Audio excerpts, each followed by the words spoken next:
Defining Duke, an Xbox podcast, is brought to you by, well, you.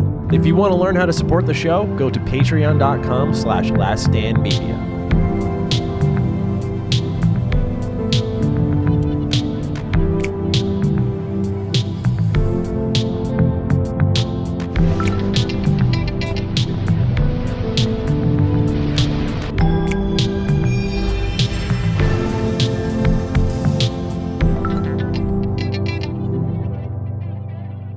Salutations, everybody. It is Maddie here today, and welcome to episode 244 of Defining Duke, an Xbox podcast. Today, I'm joined by 00 Cog, agent in disguise, Lord Cognito. How are you doing today, good sir?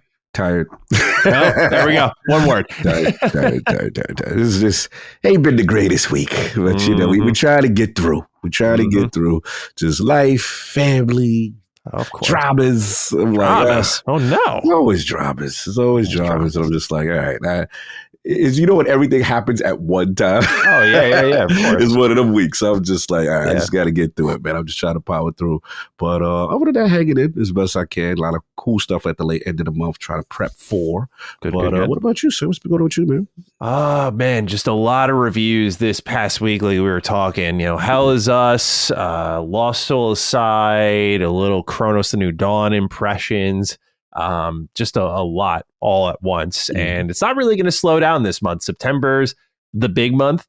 But I'm really happy with how both channels are kind of performing because I'm kind of in this doing whatever I feel like doing pocket. I like that. Nothing's been explosive, but it's all been good, and the engagement's been good, and there's been good comments. And so it's been fun just kind of being a bit more of a free agent. So I've been having a good time with it all. But yeah, it's been busy. I'm definitely with you. I'm tired because, it's a good type of tired, though. I love reviewing games and breaking them all down. And we'll do that certainly this episode. I think the main segment for this show in a otherwise kind of slow week will be about what we're playing. And so I've got a lot to share there. But yeah, a little fatigued. I also got back into baseball cards a little bit here. Yeah, I got this Alonso. Yeah. How about that? Yeah, it's a summer superstars one. None of these are worth anything, by the way. But I just kind of have really fallen in love with baseball because I think it's like actually, this will answer our right in. Let's just dive right in. This is all right. Yeah, we really do have one here for Hell as well. So let's just dive into it. It's from Raisin, who's been on fire lately. Raisin, you've had some great write-ins. You've been here in the show very often lately, but I try to reward those who are just consistently, thinking of the good questions, engaging in good faith. Raisin, thank you. He writes, salutations, Sussy Baka, Maddie, and Senpai Cog. With the barrage of releases coming up, what other hobbies do you engage with in order to decompress from long gaming sessions? I normally play the drums, but where I'm at currently, I don't have the space. It also doesn't help that there's already another drummer in the park. I'm sure my neighbors would love to be serenaded by two very loud drummers. I've also taken up some light gardening. What do the Dukes do to decompress from the nonstop full frontal assault of video games this fall? If video games were pussy, we'd be all drowning in it kind of day. Dude, your streak might end here, man. There's a flag on the play. Your streak might be over. Throw the flag, man. We got the sponsors, bro. Yeah, come on. I also have monetization to consider. You can't be ripping this in the first 10 minutes. The first couple of minutes, bro. Thank you for writing in, Raisin. Yeah, so like I was saying, I just had this hankering to open some baseball card packs, I've been reconnecting with these things from my childhood that I used to love doing and then got away from. I'm kind of starting to get back into Legos. I got a whole story about that I'll tell in a second. But I just had this hankering to just go rip some packs. And so I thought they would be at Target. So I went to Target with my wife while we were out, and they had football, they had basketball. But baseball was nowhere to be found. The OG. Yeah, I was greatly disturbed by that. I'm like, how is the OG not here? And I get it. Sometimes I'm used to this. Pokemon, for example, is, always sought after by adults who are just trying to flip these things for double their price tag. It's never for the kids. So they're always out of stock. And if you find stuff in stock, you're very lucky. And now Target has not even played by MSRP. I found a Fallout Commander deck there. It was for Madison Lee. And I was super excited about that. I was like, whoa, I want to get all of these. I'm going to totally pick this up because I'm sure it's market value. it was $65. Wow. Yeah. So I forgot. I know it's lower than that, but I forgot what the actual MSRP for Commander deck is. But I was like, fuck that, dude. So anyway, we go on this hunt for baseball cards, and it turns out that Ace Hardware store. What? Ace Hardware? Yeah, so it's our first time pulling up at an Ace Hardware store, and they just got this little like kiosk in the front of their store just full of baseball card packs. So I was like, fuck it, why not? So I grabbed like, I think there were $5 each, which is someone who's been doing card games since like 2018.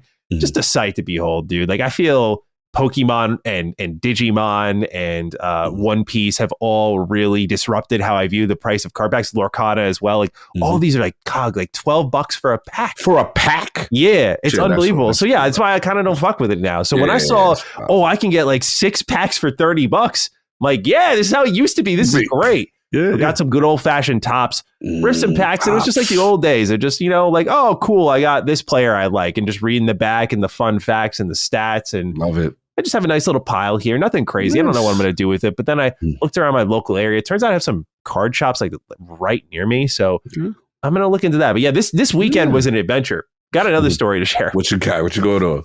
I went to an estate sale for the first time. Have you ever been to one of these? An estate sale? I don't think I went to an estate sale. Yeah. So for those unaware, I say this, maybe it's obvious for people, but for those unaware, because I didn't know, like, let's say someone passes away, right? Oh, got you. Okay. Yeah. I've been to an auction, but I've never been to like the sale. But continue. I want to hear. Yeah. So at least I think I'm using the right term. I think it's a estate sale, but yeah, they basically, like, let's say someone passes away and the family is like, we took everything of value, sell everything else. So they the team comes in and they make it into this like big ordeal, and like everyone shows up, and it's crazy. So we'd never been. So there was one kind of far away, but we were just like, whatever, on a Saturday, like we can just hang out and do whatever. So we went out to this estate sale, and it's such a weird feeling.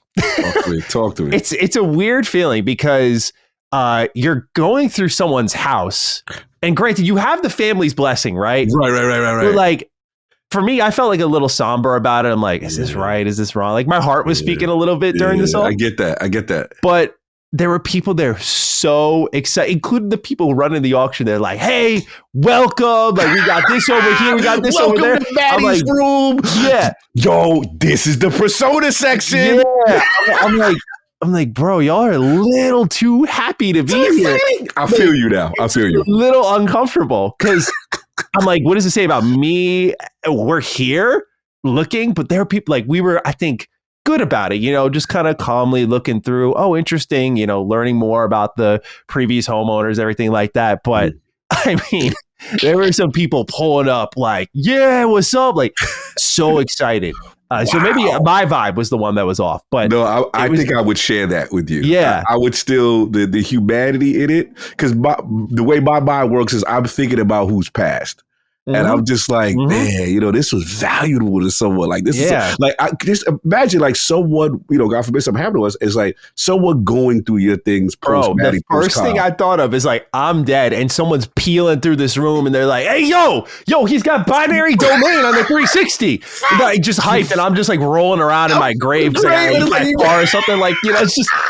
It's so fucked up. Well, I'm the same way because I struggle with death as a concept. So with me being gone, the reality of people just running and rammaging. His Shinobi section was crazy, bro. Look at that Tekken 8 collector's edition. I got it for $5. Fucked up. I'm with you. I'm with you. I was happy that, we've kind of thought about it more of like it's going to a good home here. Like, we're not buying stuff to flip it. Like, we needed like cheap furniture, right? Like, we're shopping on the low. So this is very helpful for us. And that's kind of what it's there for. But some people, I think, were a little excited to be there. Maybe I was a little bit at like a wild estate sale. I don't know. But it was my first, man. So yeah, to answer Raisin's question, I do all sorts of things to decompress. For me, it really has become one of two things. It's either just getting out and doing like really random shit like that, or two, sometimes like I don't really need to decompress because I do so much that takes me away from like YouTube and gaming, where I really look forward to sitting down and just like doing a long gaming session. Like I played Chronos for like 6 hours. one night and I was like, this fucking rocked. Like I had a really good time just sinking into it. That uninterrupted late night flow that you can get into, like dogs are asleep and everything's nice and chill. Like, so I don't know. Sometimes I don't really need the decompression, but during these review seasons, it's those random excursions, particularly on the weekend, that fill me with life so then I can tackle my week with good energy. What about you, though? Yeah, it's a couple things. So first would probably be gym, of course, right? Of course. That gotta hit the gym, especially during stressful times. Like the workout yesterday. You always tell people a good indicator of how I'm doing or not doing well. If I am too muscular, I'm too big, that means there's something going on and I got to get it out and take it out. So that's usually if I have more of a balanced build, then I'm like, all right, it's more balanced. Cog's enjoying life a little bit. But if you see me and you like, damn, bro, you way bigger than last time because I'm taking it out there. You know what I'm saying? There's a lot of stress. Sometimes you go through your little depressive bouts, you're angry, and I got to take it because my thing is I don't want to I had to go hit me up one time. So I'm like, yo, bro, right now, I'm not in a position to talk to anybody. I'm gonna hit this. You've never hit me with that before. That's so interesting. You've never. I don't know if you've ever felt uncomfortable to do that, but you always can. I hope you know that. Of course. The thing about you, what I like is that you actually understand. Like a lot of people, I hate to say this, some of my friends don't understand like personal space, and they feel like I have to talk to them every single day, and I don't have the bandwidth. It's not that I'm trying to be disrespectful, I'm the same way. So we have a good pocket of when we check in, and then like we don't miss a beat. You're one of the friends I have that we don't have to talk every single day. Sure. But when we talk, it's like bam, and then sometimes we'll go through back and forth, and other times we'll have like a couple of days where we don't say anything, right? So that's pretty much what it is. So I'll go through those pockets, and I'm like, all right, I got to take it out. So gym probably number one. Lately, like travel, when not for like a convention, not for work. Like for example, obviously I went to shout out to my man Billy the Brewer who just told me he's out here. My best friend, got the Coast Guard situation. Virginia Beach now. So we're looking for places. And then we're like, okay, now that you're settled in, you got a spot, right? Your moving day is like a month. Let's go check out the area. Bro, wow, downtown Norfolk and Virginia Beach was a thing. Yo, super nice. Had a good time. The beach had some like Poseidon statue. We had the Mexican spot by the water. We went to a couple other places where it was like Navy ships. It's a very naval like coastal kind of a, state. So yeah, man. So that was cool. And I like being a foodie, going to restaurants. That's the best part of travel. It's the best fucking part, dude. Shout out to 508 Craft House, bro. Okay. Bro, some of the best drinks, food. They had like some, oh man, it was like not a garlic chicken. It was some like rosemary, some type of chicken mix, bro. It was amazing. I was like, yo, this play. It was like a 4.8, 4.9. So I thought it was going to, blast the budget. We looked at how much we paid. We were like, that's it. And then for the drinks, I was like, we got all this. Bro, you and I, we are so indoctrinated by that Northeast lifestyle that anywhere we go, we're like, that is cheap. And bro, 3 drinks for the price of 1 in New York. We was balling. And then we had some like, it was like some drink called an orange creamsicle, but it was like a Patron with some up, bro. It tastes like a smooth. We was like, yo, fam, this is dangerous, man. It's that good. Yeah. So we did that joint. And then I would say the third thing, probably combination of music, like driving in the car, got your tunes going, just, even if you got like a random destination, I like doing that. And then the last would be what I did this week, which would be fantasy football. I love me some fantasy football, man. So I had like 3 drafts yesterday. And it's cool just getting the game back. You guys do all again. online, or do you have the in-person drafts? Like my brother goes to leagues that take it seriously. They have like a whole board set up and they do it in person. We got the one with the Discord Zoom call. That's the big one. That's the Italian joint. You know what I'm saying? The former mob bosses. I already know y'all mob bosses. Y'all ain't slick, but it's okay. My man let me in. I'm going to act stupid.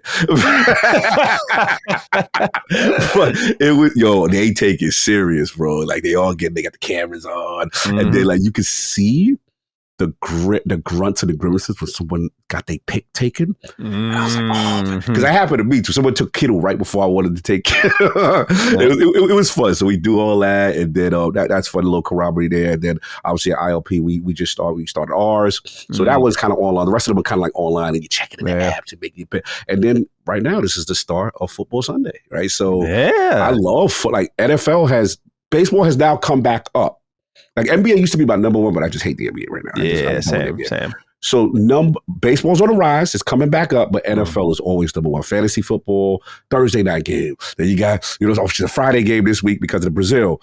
Sunday night football. It's all the stakes are so high that on every game, and then you got the fantasy football rooting interest in it. So it just keeps me engaged throughout the season. I love this time of year. So Did you see the Micah Parsons trade? Yes, that was interesting. Cowboys. Did you see the quote from the Cowboys GM afterwards, where he was just like, "I love the pain." Like he said, they were like, "Why don't you get a GM, Jerry?" He's like, "I don't because I love the pain." And everyone's like, "Damn, bro!" Like he loves getting flamed, I guess, or something. Bro, that's how I read into it. I mean, it's interesting because I speak to Cowboy fans. They don't seem really happy about it. I don't know what they do. I just hate to say it because like their history lately is just not bad. Yeah. How your Falcons do, by the way? What's going on with your Falcons? Man, it's another one of those like unbalanced feelings entering the season. Like, we're like, hey, if Penix works out, like this could be great. I always loved our offensive tools. We got Bijan, Drake London's great. What are y'all going to throw to that tight end? I thought that tight end was going to be nice. He's supposed to be the next thing. Yeah, I know. Like we hear that every season. So it's just like, in his defense, I'm like, we have hopefully a proper QB now, but I was a big Kirk Cousins guy. So like I was kind of like, oh, here is the moment. So Kyle Pitts is like one of those things where I feel like every season he's like, this is his last one. Like I'm like, how much this man's had a lot of patience with us, a lot. Like he should be getting fed the ball, and there will be a moment he either figures it out with the Falcons, or when he goes, it will be the thing that haunts us where it's like, oh, there is like 1,000 yards, passing and like tons of touchdowns. So it's another one of those things where, I mean, I think someone just was one of our tackles. Someone just got out injured for the season, which sucks. But yeah, I mean, again, I was scared to draft in there, yo. I didn't speak to you. I should have spoke to you. Be like, yo, what's the vibe? I'm not fully tapped in, to be fair. Like, I'm definitely like, I'm in, but like, I'm not an every Sunday guy. Like, it's kind of when I can make it work, when I feel like it, sort of thing. Like, baseball is my number one.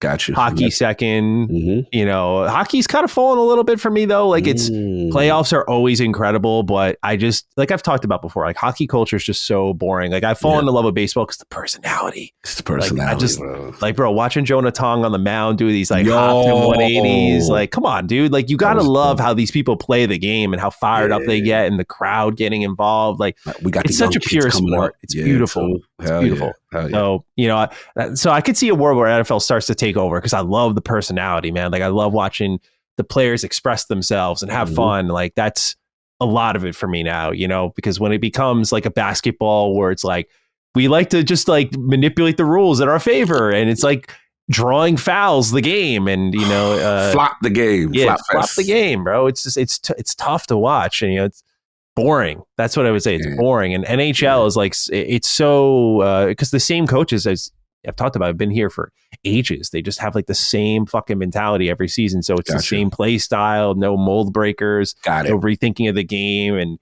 these players are all PR trained beautifully. So they say nothing interesting. Say nothing. Like I could tell you the same thing that happened in 2014 feels like it happened this last season. Like they're all saying the same shit. Gotcha. It's boring. So yeah. We actually have a question about baseball. Cool. Cog Psycho 100's got the right in. Howdy Dukes. It's a big week for you and I as my not so beloved Cincinnati Reds are trailing the Mets for the NL wildcard spot. Falling 4 games behind, can the Redlegs sweep the Mets this week? I doubt it, but in a world where the PlayStation symbol is appearing on an Xbox, I suppose anything is possible. So I have to ask my favorite baseball podcast, how are you feeling about a Mets playoff run this year? Have just a few days away from Joe Burrow saving my city kind of day. Cincy. Yes, sir. Building. Look, man, Cog Psycho, what's up? So shout out to the Reds because it looks like our NL East lead thing is kind of slowing away, evaporating away. We swept the Phillies, which was crazy. That was nice. That was a fun series. Okay. Yeah. we seem to have their number. Let's just be real. Yeah. It's like the circle of things. Like the Braves kind of mess with us. We own the Phillies, and I don't know what the Philly and Braves history is, but it seems weird us three. But anyway, so we're still like too many games behind first. Cincy, we about 3.5, I think, or something like that over them. We just lost today, so we just lost today. We did take 2 of 3 though, so I like when we win series, you know. And we've been swinging the bat on fire. Just can't hold up forever, you know. I don't trust it. I'm more trusting of the offense more lately, but I do not trust our pitching. Oh God, no, at all. So the hope is these 2 kids we brought up. Was it Jonah and what's my other man? The other cat.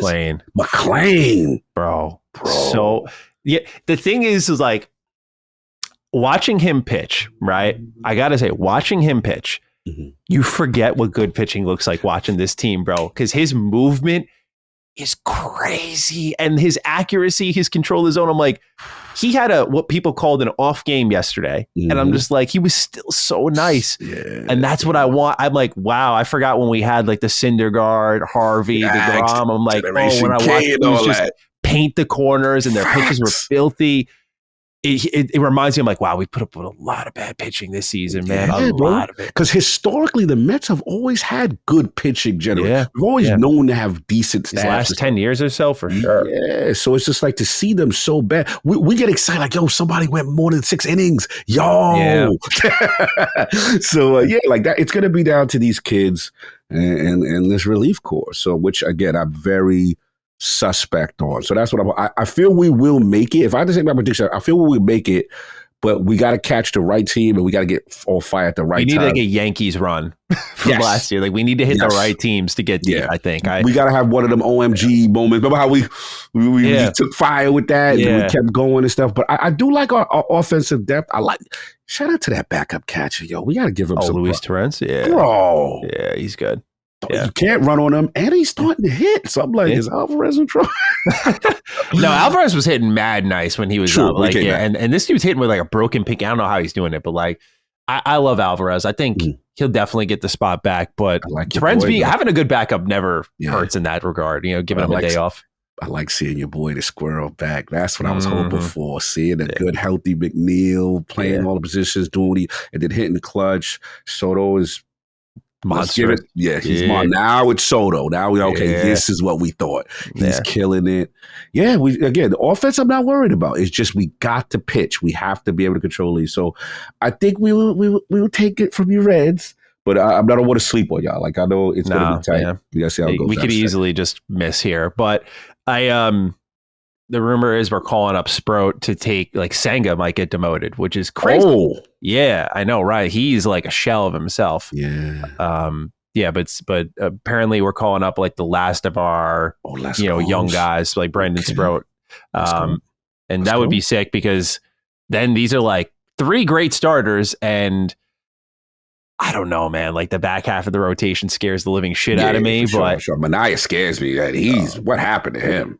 Ugh. It's both. In fairness, like these guys are coming off of like injuries. Like I think Benaya had an oblique strain, and then Senga had a hamstring strain. So I get these guys are like pitching hurt, but yeah, dude, like really bad staff management by Stearns going into this season, like really bad. So when it comes to like beating the Reds, it's like sometimes I don't know, man. It's like when are the young kids in on the rotation? Like that if they're getting missed for the series, or you're only getting like one of them. True. I think that the odds are in your favor. No one can get out. Like, dude, an average for the Mets pitching is like 4 innings. It's torture. Terrible. Torture.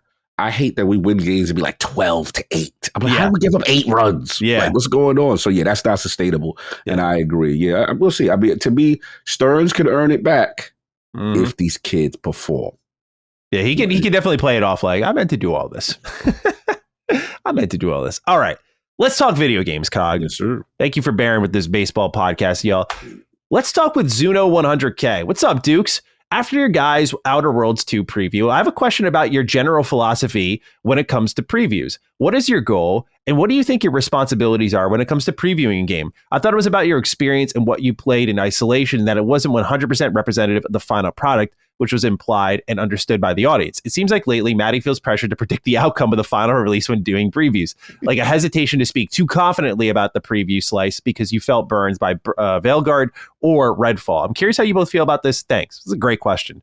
Since I mentioned here, I'll open up and just say that is true. When you get burned on a preview and you're like, oh, I was dead fucking wrong. Like, you have to assess yourself. Like, I don't know if mistake is the right word, because like, am I making a mistake by playing 6 hours of Veilguard and being confident about what's there? But you learn the valuable lesson of like, hey, even in the midst of like a 70-hour game I played, like 6 isn't enough to be definitive on something. Like, that sample size still doesn't age well across a whole game. So that was the valuable lesson I learned there. With Redfall, it was just like a check your specs. Check what you're playing on, right? That sort of thing. And COG has been really good about that. Better than me, honestly. I sometimes forget to ask, and you're always on top of it. But Veilguard for me was like the most informative preview, because I was like, look, man, you can go watch that preview. Like, I was outside. I was like, yeah, if you play it, like I was chest out aggressive, like this shit's going to be good. I felt very confident about that game after previewing it.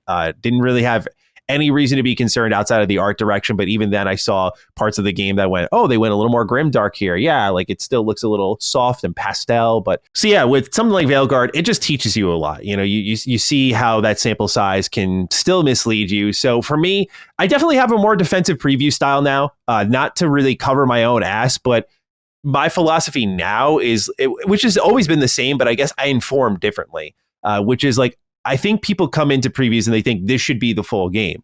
And I always try to make it clear in my previews. I'm like, yeah, it's 2 hours of what could be a 30-hour game or a 40-hour game or a 50-hour game.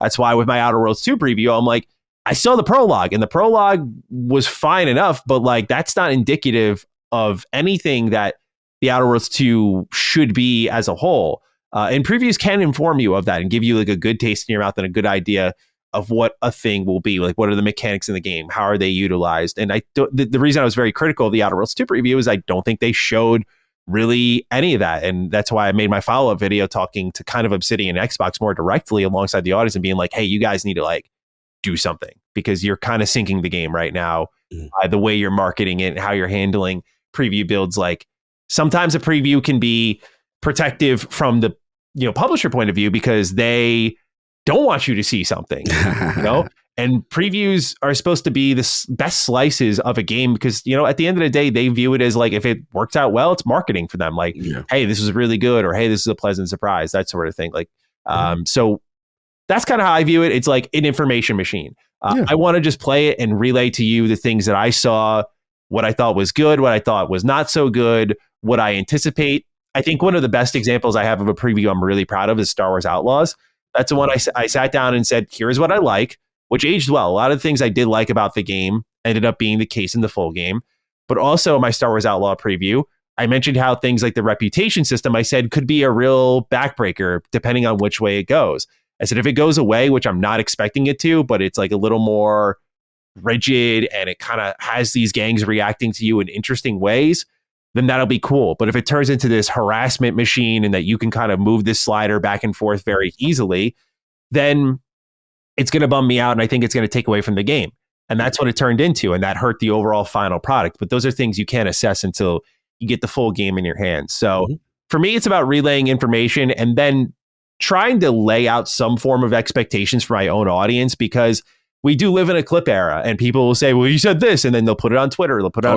Oh yeah. It's one thing I've tried to kind of ride it out where I'm like, look, I can't care about that. I need to focus on people who do watch the content and do engage with it in good faith.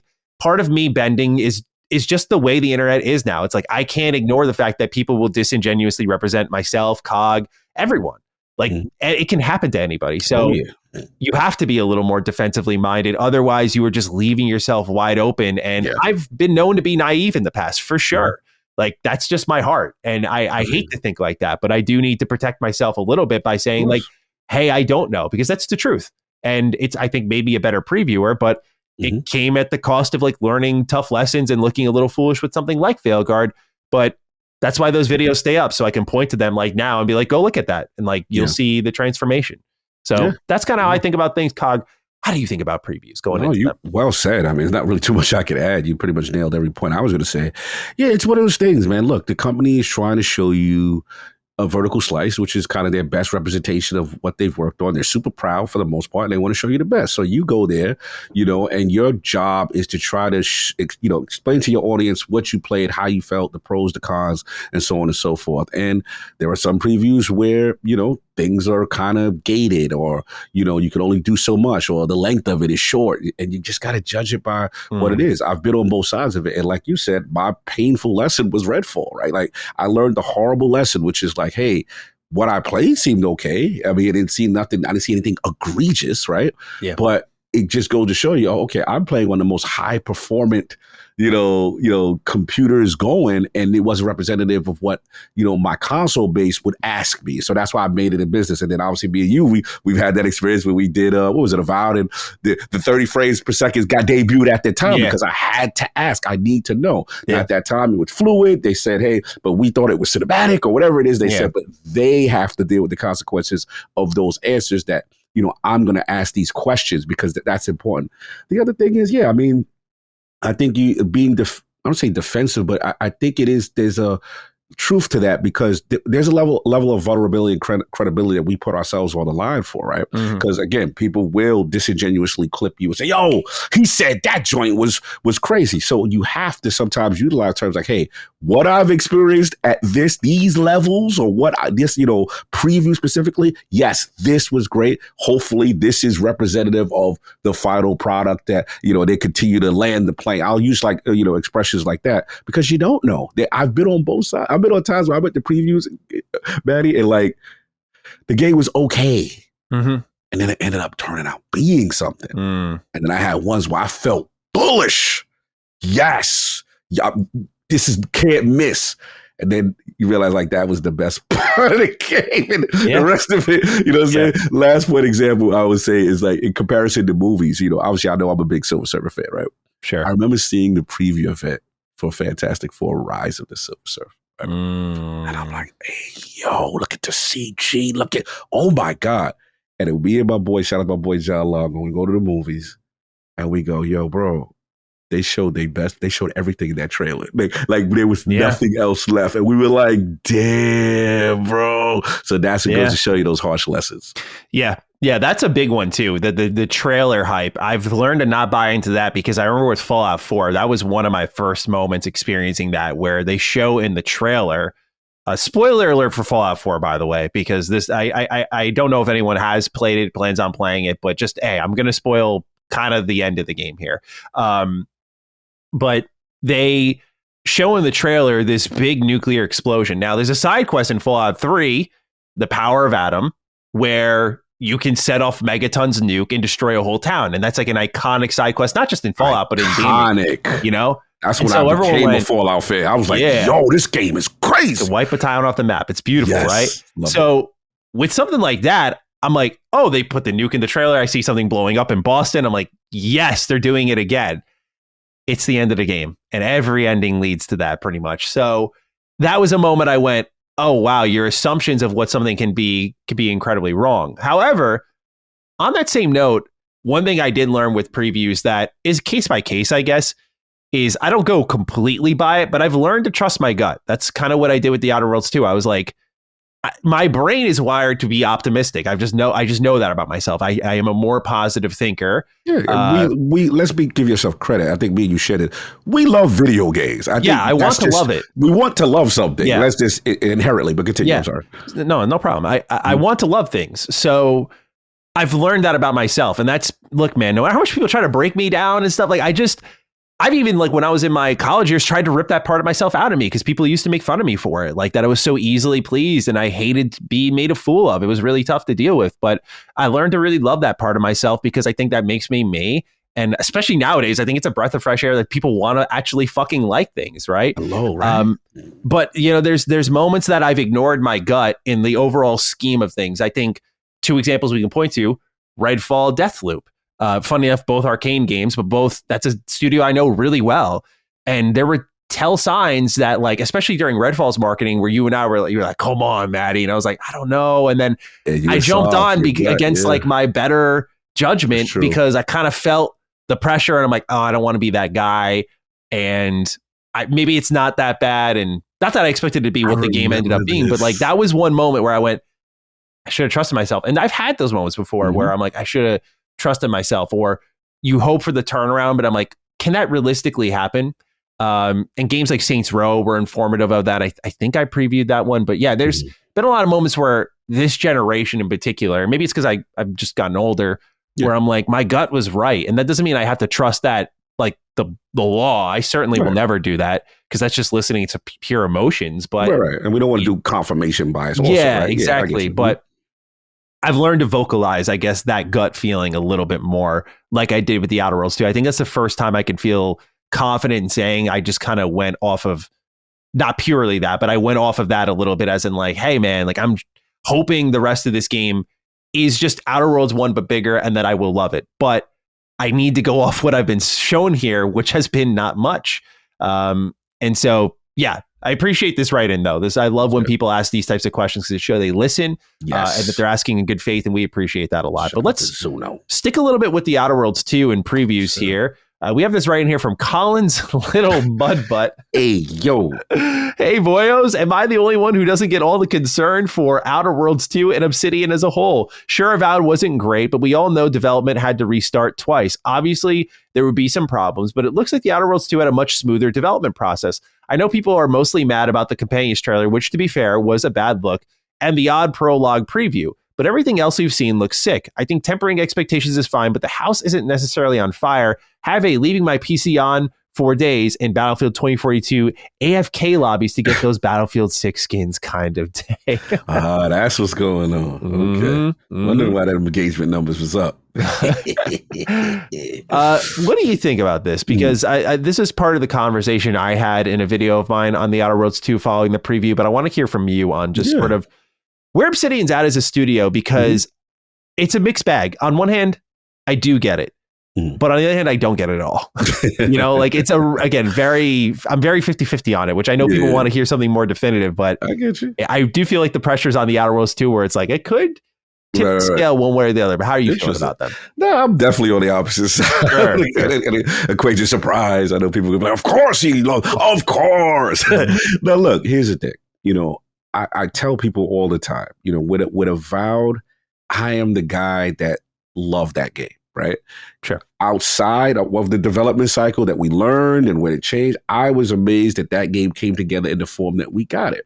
My only criticism with that game was that kind of what you meant with the Fallout trailer was I felt the end result didn't shift drastically enough. However, the way I look at it, the totality of my experience was great. So I'm just like, okay, that's something to improve on. I think it's a foundational title that has tremendous potential. So that's where I'm at with that. I don't look at Avowed as this huge failure and the studio's in trouble. And if they don't land the next game, bro, they just dropped Grounded 2. Do we see what Grounded 2 is doing? You know what I'm saying? Like, so again, it's just like, that's just where I'm at. I get it from the standard of RPG hierarchy, right? If you are Mr. RPG, right? If you are, the guy. What are you talking about? I'm just saying, I know people who really love high quality writing and really, the pristine of the prestige, right? And I get it. Like, I guess the long and short of it is that I look at life as like, not everything is going to be a 10 out of 10. There are some amazing 8s sometimes that keep you away from being a 10. And that's cool. So basically, with this full circle with Outer Worlds 2, I think it is fair to say there are concerns coming in with all the baggage around the title that really had nothing to do with Obsidian. It all had to do with the price point that Microsoft Gaming put on them. It all had to do with the fact that they were kind of shoved into the main event spotlight of an Xbox showcase main title direct, which really wasn't their initial intention. So now everyone's looking at them. And this is the hardest thing I had to admit with Obsidian. I'm pro Obsidian, but the hardest thing I had to admit, and I was like, you love them, but let's be real. Look at them as a whole. They're really double A plus. They're not, you know what I'm saying? I as much as I love them, and I'm the RPG guy, I can't say they are a triple A studio. So I'm seeing certain things, and I think they know how to budget. And first of all, they know how to put out games consistently and quality, right? Sick. Yeah. But they know how to budget within their thing. That's why I remember Avowed wasn't open world, right? Mm-hmm. They stuck to hub world. They know who they are, and I have to accept that that's who they are. So I think that's what's going on here. And I think the reality, as far as the overblown stuff and the hate stuff, I think people are concerned that, hey, is it going to do well? Because why are they showing it so much? Yeah. Right. There seems to be a level of potential overexposure. And usually when you see that, I wonder internally, are they worried a little bit? And I do agree with you. What I'm saying, I'm going to stand with you on this. Like, we both agreed. We just didn't understand that particular last preview only being so, an hour, whatever it is, prologue. What was the mentality of saying, let's put this out to the user base and see what they say about this little short, prologue of a game? What were you hoping? What was your goal there? What were you hoping to attain? Exactly. Yeah. And I don't know if it's just what was convenient to bring to Gamescom, and they said, hey, let's just bring that to other people via Xbox Insider and share that with people, beyond Gamescom. I don't know if that was the play. But yeah, it wasn't a great convincing preview to send over. I'm glad we're in agreement on that. Yeah. Go ahead. And just last point, and for the people who says, of course, God's gonna love. The reason why I'm still bullish is because, unfortunately, I've been privy to one extra preview event before last year. That was amazing. That answered a lot of the questions I felt that Maddie had with this. So I can't get mad at Maddie. Maddie's like, yo, bro, what they played, what I played was okay. We'll see. You know what I'm saying? I understand it. And that's why, because I was like, I just wish someone listened would be like, bro, they should have showed that. Skills, leveling up, different builds, meteor section of the game, like that kind of thing. And you just wonder why. And I think it's fair to question that. Yeah, I mean, looking at any recent coverage of the game the comments are brutal. The like to dislike ratio is brutal. And this is not just like me cherry picking. Like, I was doing some, because I was like really like I've rewatched the video I posted following my Outer Worlds 2 preview like 3 times, which is very unlike me. But it was like, okay, are you feeding the wrong beast? Like, how do you feel about this? And how, make sure you say what you wanted to say and said it right. And I thought it was a good conversation, but I was looking around during the research of that video and I was like, man, dude, like time's ticking, like I got to speak very honestly, like time's ticking in a way where you're a little bit over a month from launch. You just dropped a trailer that kind of was a spine breaker for your, we'll say, YouTube optics, people, you kind of gave them the door to kick it down and start harassing you. And it doesn't line up well with everything that happened with Avowed. So I get where it's coming from. And again, I don't think it was really wise to do, because I went back to our interview with Carrie Patel. I was like, hey, why isn't romance in the game? And I think she gave a great answer. You asked her a good question and she gave us a really good answer of like, she's like, I'm for it. We're not against it. It's just about what makes sense and what's good for our character paths and that sort of thing. And I think with Obsidian's writing kind of being challenged here, there is a fair question to ask after Avowed, even in the thick of all of its, development challenges, is like Obsidian still the great writing team that we know them for? Because one thing I got to say, go ahead. Because one thing I got to push back on you. One thing I forgot to say. Sure. All right, the only thing I got to push back at you. You said last time you was like, I don't like the mustache thing, and I'm like, bro, you always gotta have a jackass option. You always gotta have a dude be like, yo, I ain't listening enough of you. Say what? Like, I like that. It was just, I get it. You internalize that as like bad writing, and I internalize that as, yo, you gotta have the jerk option. You know what I'm saying? I think it's because it's meme loaded. Like, I would write that on a Reddit post or a tweet, like twirls my mustache or twirls my gun. I happen. Like, I'd see that in a Twitter response. And I'm not saying their broader writing quality is that. I'm just saying that moment there, that turns you off. Avowed was full of that. Okay. And then I see like a couple of responses similar to that in Outer Worlds. So I'm like, oh boy. So I think it's a mixed bag because I think there's good reason to just challenge. I'm not there with everyone else being like, they fucking suck now. They can't write for shit. I'm not there yet. Okay. But I think it's a fair challenge to be like, hey, there's a slip happening. What's interesting though, is you have Grounded doing really well, like an actual success, which we'll talk about in a little bit. And you have Pentiment, which was not only really well written, but also like a critical darling. May not have sold the best, but boy, you can tell, because if people play that, they might be humming a little bit of a different tune about Obsidian not putting out good games lately, especially well-written games. It helps that that's directed by Sawyer, and I'm sure he can set standards maybe a little bit better. And kind of know, dude, when you're directing New Vegas, I mean, this guy fucking knows good writing. Come on. Fair enough. All right. And the Outer Worlds 1 speaks for itself, for me at least. So, you know, when it comes to Obsidian, is the hate overblown? I think a little right now, but I think people are, again, like teetering on the edge makes sense to me.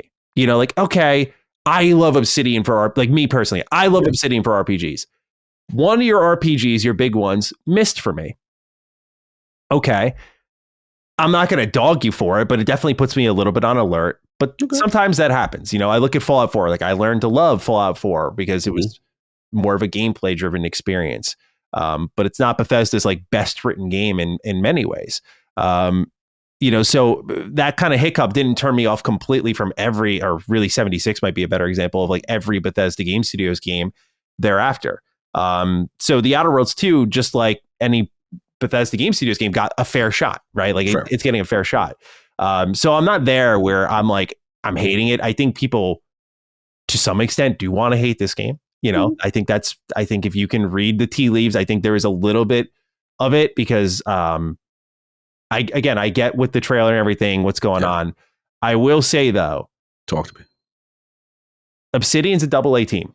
You know, they have a AAA size team, but they've broken it up into AA squads. Yeah, that's how I look at them. Yeah, because of what it's a conflict of interest now, man. That's the problem that's happening here. When you're trying to sell Outer Worlds 2 or Avowed as like these $70 video games, but visually they're not $70. Gotcha. Writing quality, they're not $70. Like if these were $50 games, even $60 games, I think the conversation would be much different. I think what people are underestimating is Obsidian's hate overblown or the hate of anyone overblown. It's like price matters so much more than I think any of us really consider. Like the acceptance level of shit, not literal shit, but just stuff, is so much different when the price is more in line with what people expect. If Obsidian, and I did this research on them, they just said at the top of this year that like they're straight up like they do AA style games and they set mild expectations for their projects. Like they don't expect home run swings. They just like little wins and they just want to get a lot of games out. And that's what they've done. They've put out these mild successes. You have a moment like Grounded where it's like, hey, small investment, huge outpour of support. That's a huge win for them. That's a great feeling for them.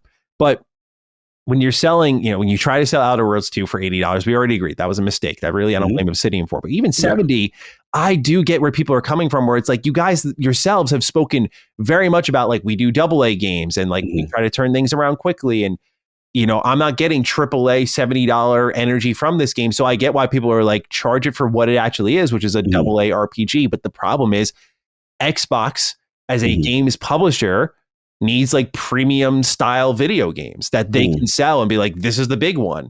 You don't put like a AA game at the center of your developer direct. You know, that's just not what that spotlight is there for. It's there for Call of Duty. It's there for Starfield, like big AAA projects.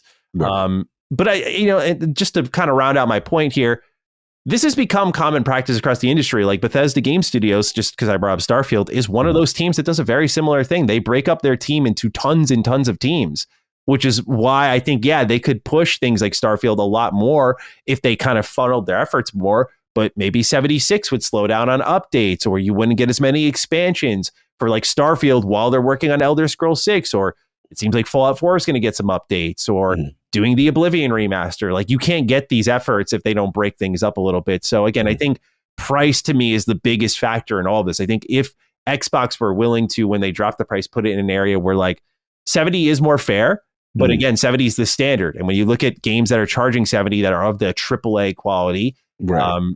I don't know if Outer Worlds 2 is going to be matching that. And I think that becomes the big problem for people. No, I get that. I get the perception of, value, and people say, hey, well, baby, this is a AA thing and, it shouldn't be priced. I think in fairness to Obsidian, though, we don't know length of game. We don't know. There's still a lot of unknowns, right, that we have to see once it's released. And then again, I still feel like a lot of this is circumstantial. I don't think they came to Xbox was like, yo, put us at the heavyweight, put us on the Summer Jam screen, put us on next to, you know what I mean? Like, this is just what was available at the time that they were ready to show. And unfortunately, they already did the deal with IGN First Look or what have you. Yeah, I get that. Again, all this is going to come out when we see finished product. How long is this game? Is it truly substantial? Is it truly a jump from the first one? And then the questions remain. But I do think it's fair to say the perception of value, may be contributing to why people, feel the way they feel on certain things. I think the trailer makes sense for some people, but I'm not there because they've not done romance for their last 2 big RPGs. And people were like, yeah, that sucks, but people still showed up to support. So for me, I'm like, I think the perception of value is playing a way bigger factor. And that anger is being filtered in different ways. Oh, yeah. That's how I read it. And I'm team romance, so I wanted it. All right. Let's have one more question here before we dive into the news. This comes from Neighbor. Hey, Duke boys. Going to be taking some paid time off either this month or next for extended gaming hours. What sounds better to you? Time off in September for Chronos, Silent Hill, and Borderlands, or time off in October for Keeper, Ninja Gaiden, and Outer Worlds Stay Sexy? This is a good lineup either way. Where are we leaning? That's good. I mean, look, if you're a horror guy, yeah, gonna be hard to not take off in September. And then Borderlands is looking like it's gonna be Borderlands is looking really good, dude. I was watching the character shorts for it, and I'm like, I think they got it. Like, I was like, it had this perfect mixture of like the seriousness of Borderlands 1, yet the dark comedy the series known for. Yeah, I only don't want to get ahead of myself because I can't believe it. I'm just like, they're doing it. Like, they actually figured it out, man. I went from like not caring to just super fucking excited for that game. So I get it. And I think if you're in that pocket, then September for me, clearly I am Ninja Gaiden biased. I played it, and then obviously I'm clearly Outer Worlds biased. I love it.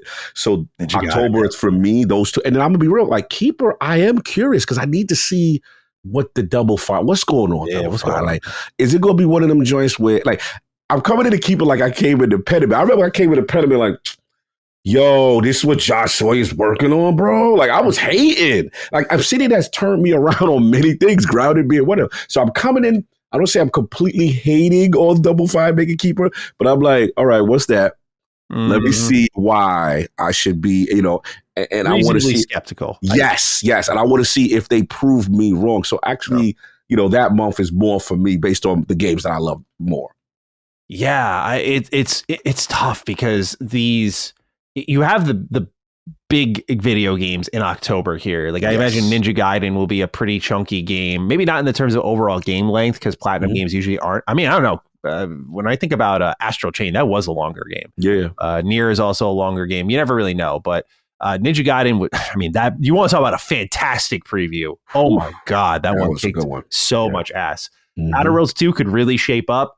Keeper, I don't know. For me, I mean, I played Chronos. We'll talk about that in a little bit. Silent Hill is looking really nice. I'm a big survival horror fan, so I'm like basking in good shit this month. And that's a Japanese girl, right? It's giving me high performant. What's my joint that I love from Akami? Oh, before Tango. Evil Within? No, the other joint, the Japanese joint. Oh, why am I forgetting? Oh, Ghostwire? Ghostwire. It's a little bit of Ghostwire because she reminds me of one of the enemy. They used to have an enemy girl ghost that looked like her. It used to freak me out. She looks like that, and then she's going through her old thing. So yeah, I go for Silent Hill F. Look crazy. Yeah. And then Borderlands, like I said, I mean, unknown quantity, all of these games, but Borderlands looks fantastic. So I'm partial to September. I'm going to be honest with you. Like, I know that shit above. Yeah, especially Chronos. I'll talk about in a little bit. I got some issues with it, but like overall, pretty good showing here. Silent Hill, I hope it hits, but you never know, I guess. But Borderlands looks pretty safe, man. I mean, to have this type of excitement for this game and fight through the adversity of that bad movie and like 2 games that tonally were off, even if they did well financially, I feel like they've got that one figured out. But Ninja Gaiden feels like also a lock for something really good. I don't want to doubt Schaefer and the team, man. Psychonauts 2 really surprised me. So Keeper could be sick. Yeah. Outer Worlds could also be sick, but I'm leaning September for you, neighbor. Yeah, I know September was for you, Mo. All right. Call of Duty is entering the movie business. This comes from Variety. They report Paramount has signed a film deal with Microsoft-owned video game publisher Activision to bring its Call of Duty franchise to the big screen. Under the partnership, Paramount will develop, produce, and distribute a live-action feature film based on the Call of Duty universe, which encompasses more than 30 mainline games. The valuation of the mega deal was not disclosed. Sources tell Variety that while the pact is specifically focused on making one blockbuster Call of Duty movie, the deal encompasses the potential for Paramount to expand the COD universe across film and TV. There are no details yet on what the focus of the Call of Duty film will be, though the video game franchise is at its core a series of first-person military shooters.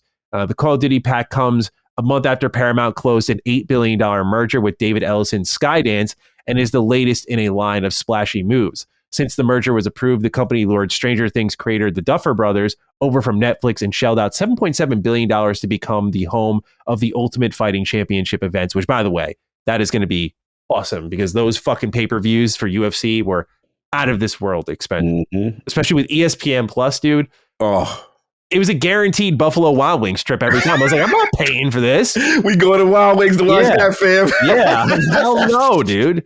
So, yeah, I'm excited about that alone. But Call of Duty, they have the quote here. As a lifelong fan of Call of Duty, that this is truly a dream come true. Ellison, who serves as Paramount's chairman and CEO, said in a statement, from the first Allied campaigns of the original Call of Duty through Modern Warfare and Black Ops, I spent countless hours playing this franchise that I absolutely love, being entrusted by Activision and players worldwide to bring this extraordinary storytelling universe to the big screen is both an honor and a responsibility that we don't take like. I shouldn't laugh too much. Call of Duty's got some nice stories, but just it's the last thing I think of, bro. Like extraordinary storytelling. The stories I tell are the crazy shit I hear in the multiplayer lobbies.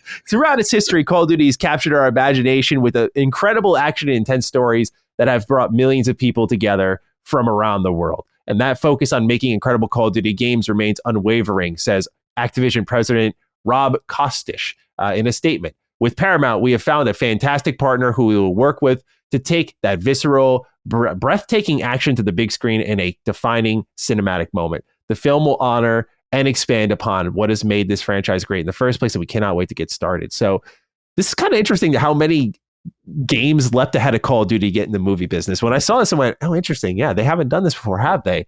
So what are our thoughts, COG on COD, the movie and TV business? Look, it's the evolution. It's the natural synergy. Like this clearly makes sense. Like, to your point, we're surprised it hasn't happened earlier, right? Like this is Call of Duty, the biggest game in the world, or one of the biggest games in the world. They are bound to have now throw their hat in the ring with transmedia, right? You see The Last of Us, you see everyone's doing it. It makes sense. You know what I'm saying? I mean, I guess I like the fact that, that the head of the CEO is a lifelong Call of Duty fan, but I just have one issue. And my issue is who it is with, Science. And look, I just got to be, I did not like the Paramount Halo. I did not like it at all. Yeah. And the reason why I did not like it at all is because it was the rule of thumb of what you don't do when you don't respect the source material and you don't have people who created the games challenge them. You don't give your baby to someone and say, do as you will, right? You see with Fallout, Todd's there. Yeah. You know what I'm saying? We're going to do this. You're going to pay. Now, granted, this Call of Duty lore, this extensive, oh my God, letter to the lore thing, not to the extent of the other franchises, but they do have history, right? There are stories, your man Soap McTavish, and, you know what I'm saying? There are things here. So people are going to want to see certain things represented or respected if you're a fan of the franchise. And I don't want I don't know whose fault it was. So let me be clear. I don't want whoever is involved leading this project not respecting the source material. I'm not even a COD fan like that anymore, but please don't just willy-nilly do what you want. And I don't want to see master cheeks and naked head, all that foolishness. Bro, I don't want to, there's something that's so disrespectful they did in Halo that I want to spoil right now, but out of respect for people who have not watched that terrible series. Well, I'll never watch it. Let's issue a spoiler warning. I want to hear this. Spoiler warning. Like, bro, they had a human Covenant chick looking like Lady Gaga sexing Master Chief. No, that is not in any lore. I don't want to hear it, bro. Like, oh my God. So a human female Covenant. She's Covenant. Yeah. Mixing around with them. I'm like, what are we doing? And then Master Chief sexing her. I'm like, come on, what are we doing, bro? Yeah, it's like, it's not only you see his ass, but he's clapping. Like, and then he running around with his mask off every 5 minutes. I'm like, yo, it's like he don't want to put it on. I'm like, see. The best part of it was Cortana. I did like Cortana. And I did towards the second season, it did get a little better and it got a little bit more with the sensibilities. But again, it just shows when you don't respect your source material. Look at how beautiful Fallout TV series is. I know. We're living large here, man. We're living large here. That's respect. Like even Last of Us, I heard Last of Us, people don't like, wait, let me say it. But at least the beginning, the first season or whatever, right? People love that. That's what gets people in. So that's what I'm hoping for Call of Duty fans. Like, please respect the lore, get the people, the creators, the Treyarchs, or whoever it is, the story team, and, really drive that thing home and do it right. Yeah. I believe Paramount's behind Sonic. So maybe that helps. All right. That gives me hope. Sonic 1, 2, and 3 had a lot of nice, fan service in there. You can tell they like the Sonic games. The Knuckles show, though. Oh, yeah. Yeah, not really aged favorably already. So not good. Yeah. All right. Next up here, the numbers are in for Gears of War Reloaded, as confirmed by the game's official Twitter account. It has reached 1 million players in its launch week with a statement called "Ending the console war one grub at a time." Now, Alenia Analytics has some estimates. We're going to be talking about a decent amount of them for this episode. In fact, these next 3 topics will be supported by their estimates. After the Final Fantasy 16 snafu, I don't want to wipe them away completely. Okay, I was going to mention that. At the same time, it does give us a little bit to look at and roughly talk some numbers here in a world where, again, remember, we're covering Xbox, and we don't get numbers ever. So any little loose estimates gives a little bit to talk about. I say all of this because right now, Alenia Analytics estimates, at least in my opinion, are not looking great at all on the PlayStation side of things. 259K sales on PlayStation. They say 78.9% of the downloads are arriving via Xbox. So I'll get into my thoughts in a second, but I'm curious what your thought and feelings are on 1 million players, the actual hard data we got from an official source, right? And Alenia Analytics estimates of 259K sales on PlayStation for Gears Reloaded. It's interesting. It would be pretty low. I would consider it. What would assume it would have been higher if that is the case. Again, if we're going by Alenia, so I for clarity, I'm waiting for Cicada. I'm waiting for other data points in conjunction with this. But I thought it would be more than that. I would say that. And as far as the 1 million players in the launch week, that's pretty impressive from my standpoint. From an older game, but you would think it would still be bigger, in my opinion. I would admit, I thought the novelty of that would be more. And I don't want to go too far, but what it shows me is the hierarchy of the big 3, right? And what it shows me is, okay, if these numbers are accurate, then like I said, Forza is the top dog. Yeah, Forza is now Xbox's #1 IP from Xbox Game Tree. I don't want to count Call of Duty right now. You know what I'm saying? Sure. I want to just count that. So it's like, okay, boom. And I don't want to count like Elder Scrolls because that's, Yeah, no, I get what you're saying. You know what I'm saying? So if you take Xbox proper, right? Yeah. XGS proper. Like, I'm like, wow, Forza is that. And then I would think Halo is probably #2. So what it would show is I thought the novelty of Gears would be more than this. I agree. That kind of thing. So has Gears taking a hit with the with the redundancy. Has it lost its luster? And I'll talk about Gears Reloaded or stuff. I'll play a little bit later. But that's what I say. Again, if these numbers are to be, it just shows me the hierarchy has changed. Yeah. I mean, I'm not going to react too heavily to 259K. I'll just say if that is ending up to be somewhat accurate, that's not good. I think if you're Xbox, you were probably hoping for a lot more, like maybe $1 million on PlayStation alone, because I mean, that's like you're bringing a core Xbox pillar over for 250,000 sales. You can't tell me if that ends up being accurate. You cannot tell me that was the plan. Like, I thought that would do that kind of numbers there. So this is flat. I'll react more to the 1 million players in its launch week, which I have to say, even that I find a little softer, especially if most players are coming from Xbox. It's like that kind of makes sense. I mean, this fan base knows that, but again, going over to PlayStation, I kind of felt this could have been more explosive, like 2 million in its launch week. I would have been like, nice, but one, because we even seen. I felt like Indiana Jones was strong at the jump for them. I felt other titles were way stronger than that. So again, if the numbers are to believe, is this indicative of Gears as an IP not as strong as it once was? It might be. I think there's another element to this all. I think now we have the data. I wonder if they're thinking to themselves, there could have been a stronger way to bring Gears over to PlayStation. Because maybe, I mean, a lot of us are like, oh, the plan to bring Reloaded 1 through 3 over makes sense if that's what they actually do. However, is leading with E-Day, like the big one, the one that you're throwing a lot of marketing weight into, and it's the prequel that will lead into 1 through 3 that you'll sell after that. That might have been the better strategy. Or the other idea I have, which we have to remember, the thought we had was the Marcus Phoenix collection, like the big Gears collection, the Master Chief effort that goes into Gears. All of this multiplayer is here. All of these campaigns are here. Full co-op. I know it's a titanic project, but that's what people wanted.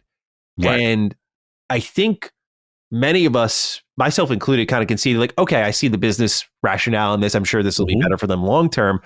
But I wonder if I was correct in that assumption, because I'm like, maybe you do the Marcus Phoenix collection and give people all these games at once and just watch what happened with the Master Chief collection. Like over the years, just maps added and people still playing and engaging with it and loving it. And I feel piecemealing is good business acumen. Maybe it's good on paper, but I think actually the full collection and the investment in it probably would have sold way better. Like, would we be talking about these numbers?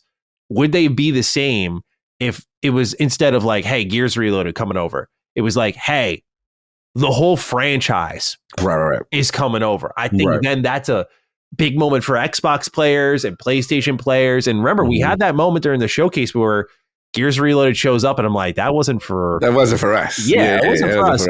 So I hope that there is some lesson learned from this, because I'm not going to sit here and like 1 million is the most terrible number I've seen. But dude, this is a prominent franchise. Especially, again, I'm expecting PlayStation to carry a lot of the weight here, because this is a $40 game. It's a busy season, admittedly, but this is an easy purchase to make. It's the right price. It's a big Xbox IP coming on over. So you have some additional thoughts as I hear my dogs freaking out. So please, they freaking about the game. They're like, what are these sales? What's going on with these sales, bro? No, that's a good point. I just thought about something too. I was just like, and I always get killed by Gears fans for this, but I gotta mention it. We talked about, the single player. I see what you're saying about like a collection and stuff like that. And great, yes, that's a lot of lift, but yeah, it probably would have been more of an attractive thing, right? Like to have the full suite and be able to play that and then really get, people engaged that way. But I gotta talk about the elephant in the room. No one's talking about. It's that damn multiplayer. I told Gears fans that multiplayer ain't it. It's not. You may love it. You may think it's fun, but it's never caught the masses like that. It's never, and that's the difference between a Forza and a Halo to me, right? Because after you do your one and done, and we did our co-op with Marcus Phoenix and Dom, right? We're done. We're not in there shotgun rolling and doing all that stuff that they be doing. The most I would do is Horde mode, but that's not in Gears 1. Gears 2 debuted Horde mode. So one of your better modes, in my opinion, is that it's not included in this. I just don't think that multiplayer it's coming with a multiplayer game that people are not engaging with. They just got to be real about it. They have to change the format. I know it's a very sensitive subject for Gears fans. They hate when I say this, but to me, Xbox must know it. I look at the numbers. You don't even hear about any esport no more. You don't hear about anything Gears multiplayer. Yo, bro, it's going down. You know what I'm saying? Multiplayer, curb stop weekends happening. Nah, it's not. It's never been that. And I think in order for that to change, there has to be serious changes to the formula, in my opinion. But that's just multiplayer. That would keep life in that franchise, and it's never been able to be that additive thing that I think they want it to be. I didn't realize my mic was muted that whole time. No, you're good. I was like, now I get you. I barreled the shit out of me there. Yeah, no, I was just saying that it's the place sweats go. Let's be very real about it, man. Like if you had to create a multiplayer lobby full of like corner campers, I think Gears is where they would be, right? Like, remember in COD, like, oh, the guy fucking corner camped me, bro. Like, or like he's huddled down up in that building up there. Like, I think that's like the same equivalent as like a Gears player, like they just sweat. They try really hard. Yeah. And people do not like try hard multiplayer as much. I think you're spitting facts because ultimately Gears multiplayer is very popular, but I think the horde mode matters more. I think a Gears 2 Reloaded or Reloaded 2, whatever they want to call it, would be a better performer because it would be new to Xbox fans as well. Right. But since the estimates are suggesting most of the players are Xbox fans, I'm like, again, it goes down to appeal at that point and the better introduction and making it a bigger deal to really bring people in. I'm sure a lot of PlayStation fans probably looked and went, okay, I'll play Gears Reloaded 1, 2, and 3 when they're all out, when the whole series is here. Like, I think that might be the thing people are waiting for at this point. It is surprising, though, Matty. Like, again, if these numbers, I'm waiting for Cicada, but if these numbers are, I believe it would still be. Gears is, as much as I'm being disrespectful to multiplayer, Gears is a big that's an iconic franchise. So I am surprised if these are true. Like, that's soft. Yeah, let's break it down, I guess, right? It's been since 2019 that we saw a mainline. Right. We had Hive Busters in 2020, but that was more for like Xbox fans, especially at that time. Exclusivity was a very real thing, so it was for Xbox fans. Right. But we haven't seen anything of this franchise in 6 years. Yeah. And the best they put out was a remaster of a remaster. Right. So there is also a little bit of that nickel and diming energy that I think is hurting it a bit. But yeah, we do have to question the broad appeal. We have to. Again, with 1 million players, I think you have to question the broad appeal because it's like, as we'll talk about in a moment here, the estimates again, that same amount has potentially sold as much for Helldivers 2 on Xbox. So you're telling me Helldivers 2 is bigger than Gears? I mean, absolutely. There's no doubt about it. I'm just saying, though, like, that's what the numbers are saying. Absolutely, right? It's just like, I think that's the realization that's kicking in is like Gears is maybe not as big as we thought it was. And that makes me wonder how they're feeling about E-Day or why they chose to do E-Day instead of 6.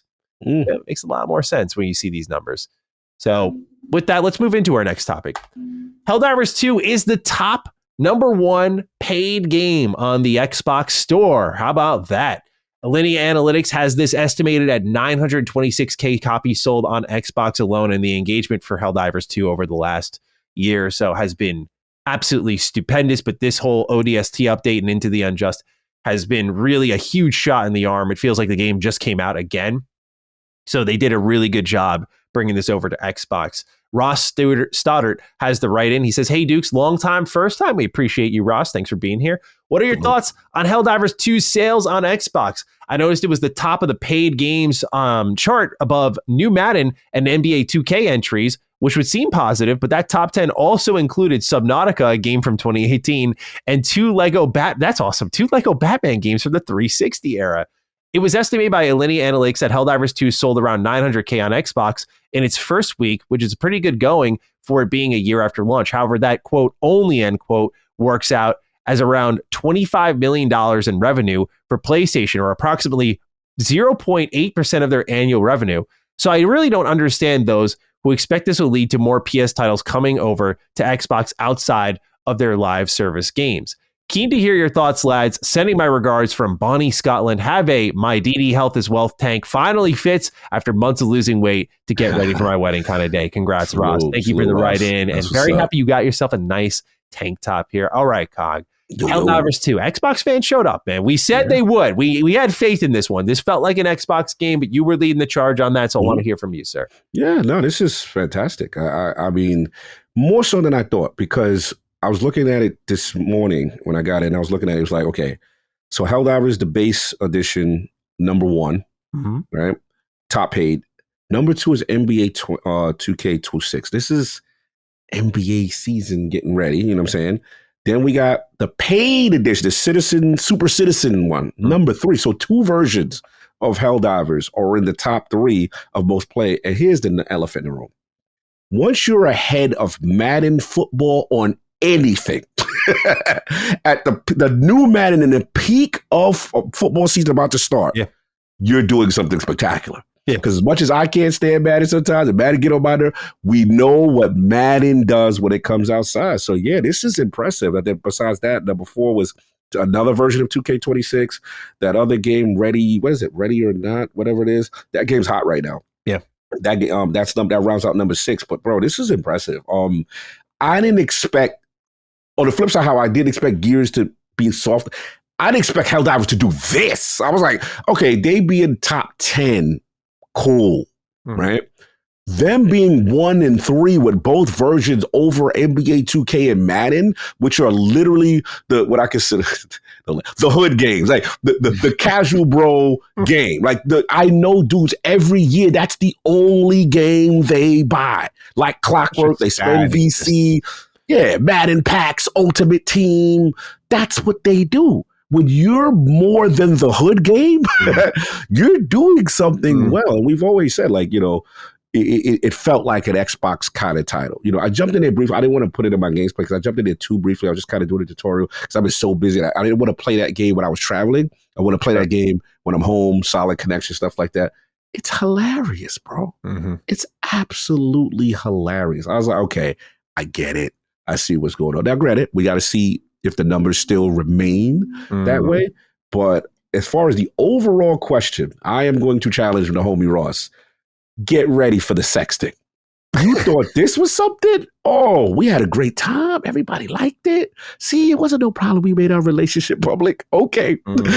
I'm telling you, by my prediction, this is leading to more. This is not soft numbers. This is not live service, or are we talking more? We're going to start with live service. We're going to now again see. Here's where it gets tricky because of these fair games rumors. I don't know if you heard the latest. No, what happened? Yeah, somebody that let go or something's going on. The creative director left. That was I don't like the look at that. Yeah.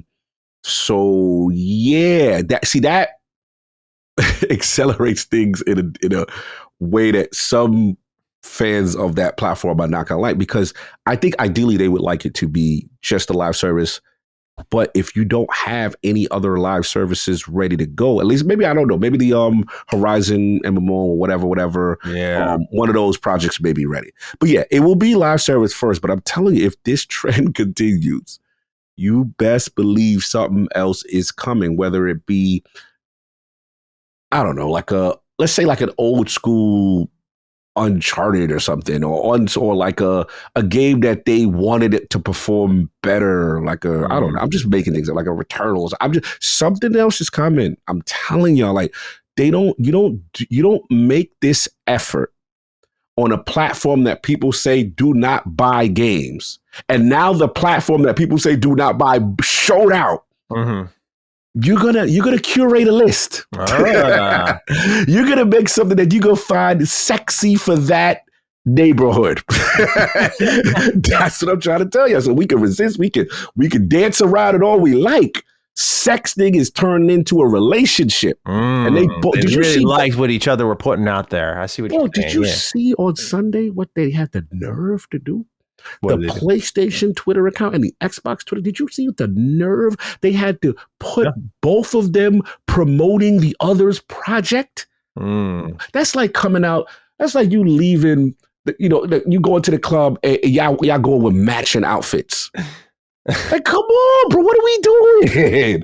Like, wake up, y'all. Like I said, like, Xboxes have no problem telling you the console war is over. Console wars ending. I have thoughts on that. Yeah. Like they have no problem. Hey guys, it's a new day. You know what I'm saying? Kind of thing. It's an interesting timeline. That's all I will say. I will say it is interesting to see PlayStation buddying up with that kind of marketing speak, because we do need to be clear about one thing. Xbox wants this perception, right? Like they want the whole, it's over, it's done with.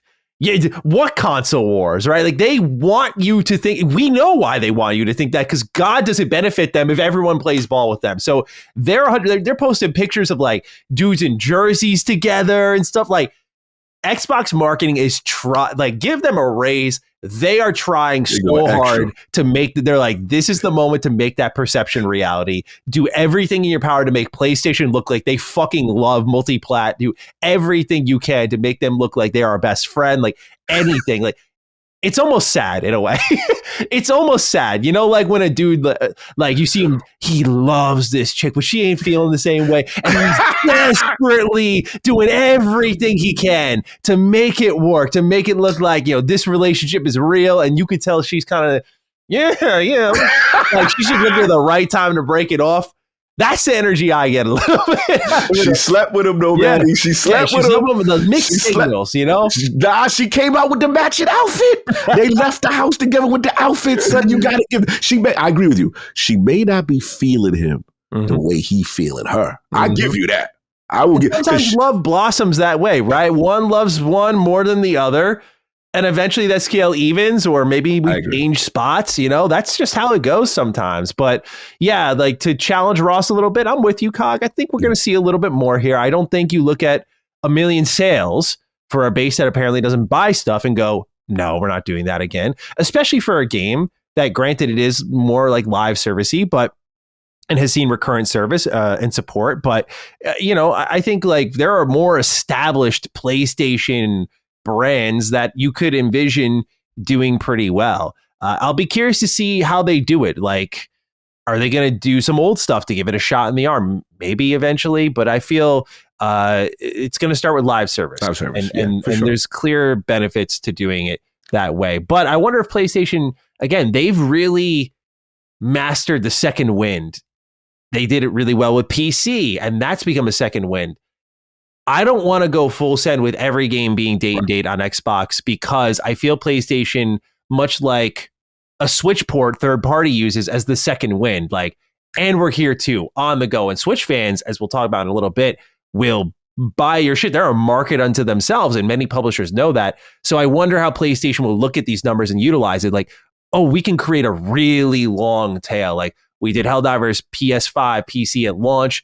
The support came. Now they see Xbox can be part of that in a really meaningful way. If the match is right, if the game's right. I mean, again, the ODST crossover, I think, helps a lot here. Oh, yeah. You know, not to take away from the game or the performance. I think it's a perfect fit, but it's also like, this is the type, like I always say, crossover, you agree. Crossovers are fucking cool, dude. Like we want to see them as often as we can. They add so much to the fan service. This feels like a true hoorah moment, and it should be treated as such. So I hope they also play ball in that way. I'd love to see PlayStation stuff come over on the Xbox platform that they want to expose a bit more. But yeah, it's fun. It's fun, right? And ultimately, we'll see how it goes. But I feel PlayStation has good reason to use Xbox. Just I think it's about how they want to. And I could see a world where they use them for the long wind rather than the burst at launch. I like your strategy, because I think that's just how they move. You know, it's like, okay, that was nice. Calm down. You know what I'm saying? Cool. You know, because you know he thirsts. He Xbox is thirst to get the time. So I agree. Cause PlayStation's historically has shown, even with PC, okay, cool. We still 1 year though. 1 year, we'll do single player stuff, and then we'll see how it goes. Once we've extracted everything we can from it, and then place it. But live service would be the one that'll be more closer to day and date in this time. So I could see that as a longer tail. I agree with you. All right. Let's talk one more bit of sales data, player count, and that's Grounded 2. Grounded 2 seems to be doing very well. Now, this is entirely sourced by Alinea Analytics. Again, want to make sure that's clear here. But they say in their write-up, in their newsletter, Grounded 2 received 2.2 million downloads in August following its early access launch on PC and Xbox. Looking at the Steam to Xbox shares, 80% of Grounded's players came in via Xbox thanks to its inclusion in Game Pass. Still, Grounded 2 is performing well on Valve's platform too, with around 800K copies sold and revenue of almost $20 million. The inevitable PlayStation launch will add even more copies sold to this bucket. Xbox's third-party strategy continues to pay dividends. Grounded's sequel shows signs of having stronger legs than the original. If Obsidian can steadily deliver content, Grounded 2 could become one of the bigger survival titles of the generation. And I think that's true when you look at the player count and stuff. I imagine their Steam numbers are coming from Steam Spy, which is what I've used on our show before, because that seems to add up with what I've seen. So just keep in mind, again, where the information is coming from. Steam Spy, though, I know actually another developer showed me Steam Spy, and they're like, we use this to kind of budget our game out and sales estimate, and we find it to be a pretty accurate tool based on our own sales there. So I could lean into that data a little bit more. But again, Grounded 2 doing really well, and I'm thrilled to see this, man. It's just so weird to see that Obsidian's found a home in not RPGs. Again, yeah. You know, and I also wondered about, I mean, Grounded 2, such a short window. Remember, this was announced in June. Yeah, bro. We didn't expect it that soon. And when it was like, oh, we're doing early access, I went, okay, we'll see. But I'm very surprised in a good way here, and I'm happy to see it. They've, again, really found something here with this franchise. And when you think about everything else they have, right? And they're like, remember, they're doing the animated TV show for this and whatnot. Yes. This is like the biggest thing Obsidian's got. Facts. Kind of crazy. It's bigger than the Outer Worlds. Yes. Bigger than Avowed. Yes. Like, it's huge. It's kind of, it's not like, dude, I remember when this was like, we heard rumors and murmurs that like Obsidian's working on a new game. Yeah. Like, I think Outer Worlds 1 just came out, and it's like, it's like, it's something different. And as you know, Cog, you and I had similar reactions like, it's a survival game. 13 people, though. I mean, open-mindedness was a thing. People were like, okay, this is different, but I want to try it. Look what it's grown into. Look how it's blossomed so well. So I will be waiting until the game is in 1.0 like I did for Grounded 1, but Grounded 2 looks awesome. And I'm really happy to see people are showing out the support, and I'm happy for Obsidian to have another great success on their hands. Cog, your thoughts on Grounded 2, its player count, and how it's selling, at least on Steam? Yeah, that's what I said. The Black Rock, the reports of the device, severely overrated. Like, bro, you can't have Grounded 2. You know what I knew it was real? Like, you know, me and you, we look at our channels, you know, you try to look at analytics, you see, bro, I'm sitting there, I'm like, yo, why is the Grounded stuff outperforming other things that we got on the chat? I was blown away. I was like, yo, that community, Maddie, is ravenous. You're legit. Oh man, thank you, bro. You asked so many good questions. Oh, they did this, they did that. Oh, I'm like, who are these people? I've never seen you on my channel before. That's what I knew. The metrics and the analytics were anything Grounded. It created a storm, and it's one of those games that it's again, like I said, I came in initially hating on it, and then to see, I remember one of the more beautiful things was, what's his name, man, Adam Vinicky, and when Grounded 1 really started to take off and become a success, and then also, you know, you see his emotional reaction, but you saw like streamers and people picking up. I know families that play the game together. It's a great game in this climate, and it's the perfect onboarding survival game for a person that doesn't like it. So yeah, this is amazing. I'm very proud of them so far. I'm with you. I've kind of calmed down because I want 1.0 version, and then I'll just dive all the way in like we did with the first one. But super impressive, man. That is amazing to see. So yeah, shout out to Obsidian on this one. They Grounded looks like another hit. And once that, I'm telling you, if they line up the transmedia thing, like how I call it, if they now let Obsidian do what Obsidian do, and you do a real Honey, I Shrunk the Kids movie kind of thing, bro, I could see it. Those kids are so marketable. Like, you know what I mean? The little images. I think I got the t-shirt. Like, I'm telling you, like, that's something that's going to target a specific demographic, and I could see it working. Absolutely. I'm just like looking at how this game performs on YouTube, and a lot of people like build channels around this game. It's pretty cool. Again, want to shout to one of my writers. Oh man, Rage Virus. He was Canadian cat. I love Rage Virus. Right, he's a huge survival guy. I remember when Grounded came out, bro, we used to put up little guides how to get the pickaxe. Oh, yeah. It would crash the site. We were like, yo, awesome. How to get just silly little things that Grounded was doing. I was like, oh, damn, this is a thing. Yeah, shout out to Grounded, man. Good. I'm happy for Obsidian. Glad it's doing well. All right. Well, earlier today, Cog, 007 First Light had a gameplay deep dive on a state of play. Do you have a chance to check it out? I missed this. It looked crazy. I'll carry here. Carry me. I mean, this is not something I think you could even take a quick look at because it's like 30 minutes long. Gotcha. But the game has a release date now. It's coming out March 27th, 2026. Overall, I think they're kind of in line to deliver within people's expectations. Like, I think this is exactly what we wanted. Like, Uncharted meets Hitman. Like, it's got a lot of the Hitman openness and gameplay options and diversity, but it's got the cinematic feel that you'd expect from a 007 game. As someone who grew up playing a lot of 007 games, you know, Nightfire, Everything or Nothing, and the list goes on. Agent Under Fire, I loved as a kid as well. It's in that mixture of like, there's driving, there's gunfights. Yeah, he in a Jag right now. Yeah, there's stealth gameplay. There's just the kind of, again, Hitman sandboxy nature to it all. It looks pretty solid. I'm not all the way there on the technical front. It had some, there's like one part where it's a cool idea. He hacks into the plane he's on that's like flying dark to control it. And as you'll see in the end of the gameplay, you can literally tilt the plane while you're gunfighting to move the cover in the environment. It's incredibly dynamic looking. It's a very ambitious idea. But bro, these frames go to like 15. It was real. Like, I mean, I was surprised they gave it the green light because for them showing it internally, like, this is what we're thinking.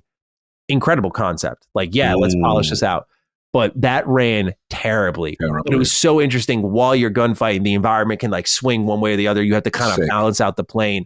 So it had these cinematic moments, skydiving, like, again, very Uncharted, like one thing into the next. My other critique really came down to, and this is not a 007 issue per se. A lot of games do this lately. And I don't know if you've noticed it or care at all, but a lot of games place these explosive barrels all throughout a level and create spectacle because Mind's Eye did it. Star Wars Outlaws did it. Like, hey, shoot that thing, make a really nice explosive VFX. And it's just like, yeah, but why are they all there? And like, this just feels like cheap spectacle at the end of the day. Then that's the first half of the gameplay. The first half, I'm not going to lie, it looked a little rough in some spots. Like, visually, it looked a little bit rough. There was one point where like Bond distracted a character and then started like literally climbing on the wall, like right next to them in broad daylight. It was a little unimmersive, and I'm usually not going to hit him for that. I'm like, hey, to an extent, what gets the job done? But I mean, it was like really weird, oblivious NPC behavior. Gotcha. And so at first I was like, all right, between the animation quality, the visuals, the unimmersive stuff, and the fake spectacle, I was a little, like, the first half, I got to be honest, I was a little whelmed. Perfect term. Then second half, then they're like, but that's the only way it could go. There are other ways we could do this. And they start to show the options, the diversity of infiltration, the diversity of like conversations you can have. It's not like Hitman, like, at least from what I saw, like full disguises and complete sandbox levels, but they kind of create a barrier for you to get to your mission objective where things funnel. And there's a lot of ways that you can do that. I thought that was better, but then they start showing like the fist fighting and more environmental interaction, like not explosive barrels, but like shooting a chandelier and it dropping on an enemy, or shooting an electrical box, or running them into the electrical box. And it had a more dynamic look and feel to it in the action gameplay as well, where it felt like the sandbox that they created with Hitman in sort of how you can explore these levels and kill people in such interesting ways. They took that philosophy and said, what if we made a third-person shooter like that? I mean, Hitman is a third-person shooter, I guess, but an action-based third-person shooter where like, you're running from cover to cover and you're running at enemies. Like, how could you take that philosophy and like make that fit into a combat arena? And that was where, again, the second half of this showing, I thought looked really good. So it's one of those things where I think it's going to come down to polish. A lot of the first half of it seemed unpolished. I learned my lesson with Adamfall, where I went, no way this game comes out. I actually, funny enough, I played Adamfall around this same time. I played it around like August, September. It was coming out in March, and I remember playing it then going, no way, bro. I was like, no way this shit's ready by then. And Adamfall ends up being one of my favorite games of the year and ran totally fine for me. So 007 First Light's coming out March 27th. Looks like on the tech front, it needs some work. It does look like a hybrid between Hitman and Uncharted. It does mean it takes away from some of the full sandbox nature of what a Hitman game provides. But I think this shares the identity of what you know from IO Interactive enough, where I was very optimistic with what they showed. So it looks good. It looks good. Yeah, I got to finish this whole technically, thing. You'll see some moments where you're like, "Ooh, they agreed to show that." Gotcha. I'm not a stickler for that. So no, I get it. This is important though. I mean, I love.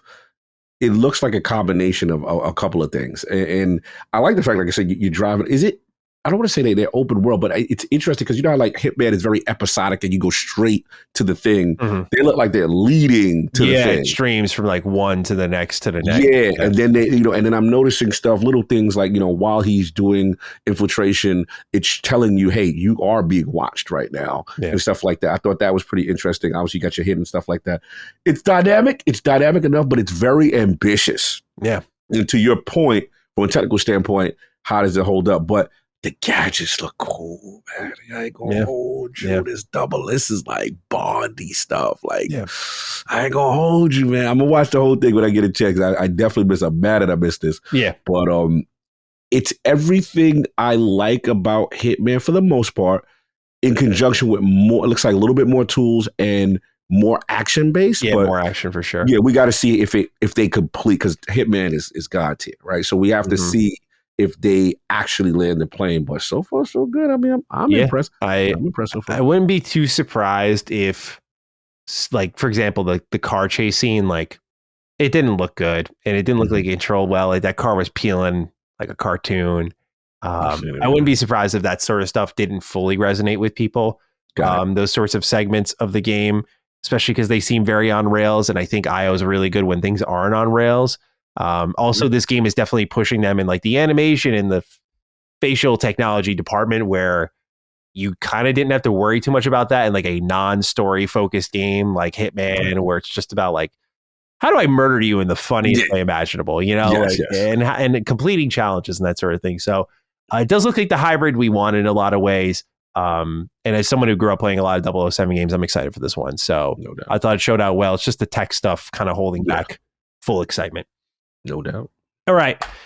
This is an interesting conversation because PlayStation, if we're to believe Moore's Law is dead, has plans for their PlayStation 6 that are a bit interesting, Cog. It has been said by Moore's Law is dead that PlayStation 6 will be a handheld that is dockable.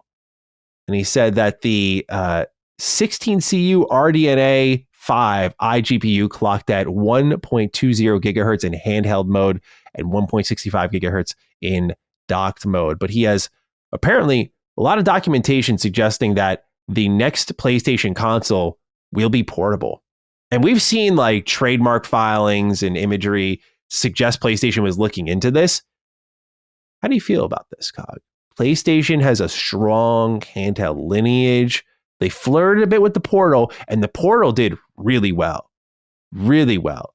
So they have reason to go more further into that handheld space. They can succeed in that handheld space. However, they're following the line of the Switch. Are they going to try to find a world where they kind of like, because I feel a lot of like, Xbox has even said it, like the console war is over. I'm like, I feel like in a lot of ways we're beginning a new war. Handheld war is a real thing for sure. Because everyone's like, yeah, Switch is way ahead of us, but who's going to be second in line? As I mentioned before, that is the gap between Steam Deck, which is considered the big winner of like 6 million, and Switch 2, which has already surpassed Steam Deck, but also the Switch 1. Like there's that huge market that you could fill in there. So there's that. And then there's kind of the PC console hybrid space that like we're hearing reports like, hey, Valve is doing a home console. Yes. Xbox's vision is to do that PC thing as well. And we know SteamOS is kind of coming for Windows neck. So I feel like we're on the front of a new war here. So what do you make of PlayStation potentially having a dockable handheld console? It is interesting because shout out to Moore's Law is dead. I know he's been he's been putting stuff out there, and obviously Colin had him on and stuff like that. So it looks like what the rumors are suggesting and what he's been putting out is kind of like Project Orion, which I believe is like PlayStation 6 big boy proper, right? And then also Project Canis, which is this lower end Series S kind of. There you go. So basically, lower, because they've been flirting with low power modes now in PlayStation 5. So they're doing a lower power mode, lower SKU that's dockable, and it'll be, obviously in the price point that's supposed to be lesser than the big one. Now the question is this: if they nail, again, if the rumors are true, and again, there's a lot of speculation, because I think even Colin now said, I listened to Sacred recently, and he was kind of like, he even struggles with believing the price point of this 6 handheld being in that 500 or whatever range, because we would assume the tech is going to be that's very optimistic, right? Yeah. But let's just say they do it, bro. I'm gonna tell you right now, that's gonna sell like hotcakes. You put something in any comparative window next to the Switch, because the Switch 2 is what, 550? Where we at with Switch 2 right now? Like 500 close or whatever? Yeah, it depends what you buy with it, but right. Yeah. But it's in that range, right? You put PlayStation's brand power in conjunction with their IP history. I've been waiting for a Vita successor for so long. That's going to work. The key is going to be the price point. So again, big boy, I don't think they're going to subsidize as much. That may be the 700, 800, because it seems to be in that pocket of PlayStation 5 Pro. Yeah. But if they pull that off, and again, this is why I tell people always said to me, God, it's a mistake. Why did the Series X? Because the Series X and the S. Because the S actually was the entry point. Yeah. If you look at the splits, that's why. And developers will find a way. Yeah. They'll find a way to get it on the platform. So yeah, I'm all for that. I'm day one on that for sure. Like that's what I want. Because my only issue with the Vita was that it was a marvel for its time. Where Switch surpassed them is that I need full control of functionality. I need both shifts. I don't want no little touchpad touchy touch. I don't want no touchy touch on the back. I don't want none of that. I want full functional analogs that click in, right? Yeah. That represent a full controller, high performant experience. That's what I want. You do that with PlayStation IP. Look, man, I'll deal with 720p. Ghost of Yota. I don't care. Yeah. TDP, now the question is going to be the TDP, the battery life and all that stuff. I get it. But this was my concern for Xbox, is them being first. Because I know what that brand power, they're like Apple. You put it out, they bought the Portal. I didn't think they was going to buy that. I was like, I'm not buying that. That's not for me. Portal's good, man. Like it's an awful form factor, but it's a good product. Yeah. So it showed me there is a desire, right? If you're doing that now, I heard, yes, you could do it Wi-Fi and stuff like that. Yeah. But there's desire for native PlayStation experiences. And guess what? Developers are going to have to figure out how to develop for the lower end SKU PS6. You know what I'm saying? Because it will have some deficiency from the big boy. You know what I'm saying? So yeah, that's what I want. I want to be able, because the last point I'll say, the reason why Xbox is my favorite ecosystem, the reason why I love it so much is because, again, I can continue my experiences wherever I'm at, depending on the platform I'm at. ROG Ally, laptop, whatever, PC. The problem with PlayStation for me, like I'm only speaking for myself, is I'm married to it in the house. I have to be here. So I'm like, that's why I don't finish a lot of their games. A lot of my finishing games is because I'm somewhere else. Boom, here come my cloud data. I continue it on my laptop. I can't do that with them. You give me the handheld, you give me a PS6 Canis running around. I'm blazing my library now. I got my trophies. That's what I want for PlayStation. I know they're not going to do PC as much, but I'm all about that. No, please bring that out. You. And for those who've tracked the Vita for a long while, for me, in the matter of coping, you'll know this makes a lot of sense for PlayStation. Not just like, they have handheld lineage, but they stopped support of the Vita for many reasons. One being, of course, like the back end exposure that would cause another PSN hack and that sort of thing, piracy. Yeah, so that's like one big part of it all. The other part of it, though, is that developers found it to be, development budgets have always mattered, but it was said that it was as expensive to make a Vita game as it was to make like a PS3 game at the time. And so a lot of developers looked at the respective bases and went, well, we can make a Vita exclusive game, which there are many and they're really cool, but you're making it for a very small market, or it would cost us the same to make a bigger, more impressive game for a bigger market. The choice is easy if the cost is around the same, right? Even if they're just remotely comparable, it's like, yeah, go for the PlayStation 3 version. There's way more units out there. And then you could also put it on 360 if you're a third party. So now PlayStation has played the long game where handhelds are back.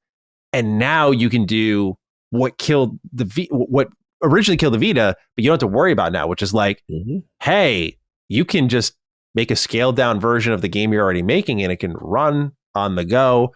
And so I could see this being very successful, which we said years ago. We said when we heard rumors of the Xbox handheld, we said, get that out ASAP. And that's why when they were like doing this whole, with how they're marketing the ROG Ally, oh God, bro, if I could get in that room and just scream at someone, I would, because I'd be like, guys, like, you're like, for me, like, we're in the research phase. We're figuring things out. This is the enthusiast device. And I'm like, stop acting like fucking scientists, bro. Like, now that you have chosen to stagger out giving people what they want, God, I know you're going to regret it, because then you're going to be like, hey guys, we got one too. This is our Project Edis. And they're like, yeah, cool. I already got a girl. Yeah. That's a valid point. And I agree. We knew it was coming. We knew this was going to happen. And I was like, that's not to their advantage. I get the reasoning. I understand SteamOS is out, but it's like, bro, I went in on them. People want the console experience, 100%. I'm not saying that there's not Play Anywhere. Bro, I cannot play Shinobi on my Ally. It's not Play Anywhere. These are unacceptable things to me. I'm sorry. So, yeah, like, you get them out there. You know, the thing that they're going to have going for them, again, it'll be late, is that, they'll have multiple storefronts. I love that part, cool. Right? Yeah. Like, you'll have, potentially some PlayStation games there. That's cool. But it's just like, again, these guys out there, they could challenge. I'm not going to say they're going to dethrone Switch, but if they play their cards right and the price point is right, they could be a competitor again, even in Japan, where they have lost so much steam. That's what the Japanese market and sensibilities like. They like the PC now, and they like the handhelds and stuff like that. So, yeah, this is. I think that's a go. Like I said, I like how Hiroki Totoki's been moving. Like I'm all about Hiroki Totoki. Get back to Japanese sensibilities. Stop all the bring the war garden down. He about his bread. He ain't caring about people's feelings, and that right there, I'm day one if they do a dockable handheld. Yeah, I agree because I wonder if they're looking at, because we talked a bit about how like Xbox is handling hardware prices, and I look at PlayStation and they change their hardware prices, and we're seeing like it obviously with tariffs, like they're trying to match market conditions as they framed it. But also I do wonder if the days of taking losses on hardware as the price goes up to make them is coming to an end. Like, we don't want to eat the cost, especially if like development budgets are going up and the software isn't making up the difference as much. So I wonder if the plan with PlayStation is this is like a Portal where they kind of see the value in the companion device where you could sell people on two pieces of hardware instead of one. Is there a bundle that this comes in? Because again, this sounds like the Series S equivalent, right? Like you have your Series S. Because I was going to be messy. Series S paved the way, baby. They got of course, yeah. And that's one of the Phil quotes that has aged well. Like he defended the Series S in a great way, where he was like, "Hey, this is important when you look at like the PC ports, the handheld ports. This is going to be important for a while." And he's right on the money. Like, and we're going to see that forevermore, because these handhelds are not going away. They're more than ever. But I'm very keen to see a PlayStation 1 come out, because I think it is a perfect fit. I just wonder if they're going to view it as a companion device and kind of sell it to you that way, or is it sort of like if you don't want to spend this much on like your $1,000 console, here's a $500 handheld. Yeah, how do they market? It's like marketing is, they gotta be like licking their chops. Like, there's so many ways we could frame this fucking thing. Do you think they shy away from Vita terminologies and verbiages? Stay away from it. Keep it PS6 fake. I'm going to say PS6 this. Vita. That's a tweet. That's a tweet. That's like you make your announcement, you present it on the big stages, whatever it is. And then maybe on Twitter, you go like, remember these, and you show the PS and the Vita. This is that's kind of your support. Like, you get the drones out there, like, oh my God, like flying over.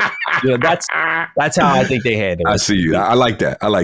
That's smart. That's smart. If they're on stage though, I mean, referencing the history, of course you got to do that. Bring people back. It's exciting. It could go either way, but I'm happy to see that it seems like this is the case for them. I hope it's everything I dreamt of. Yep, the Duke's called it.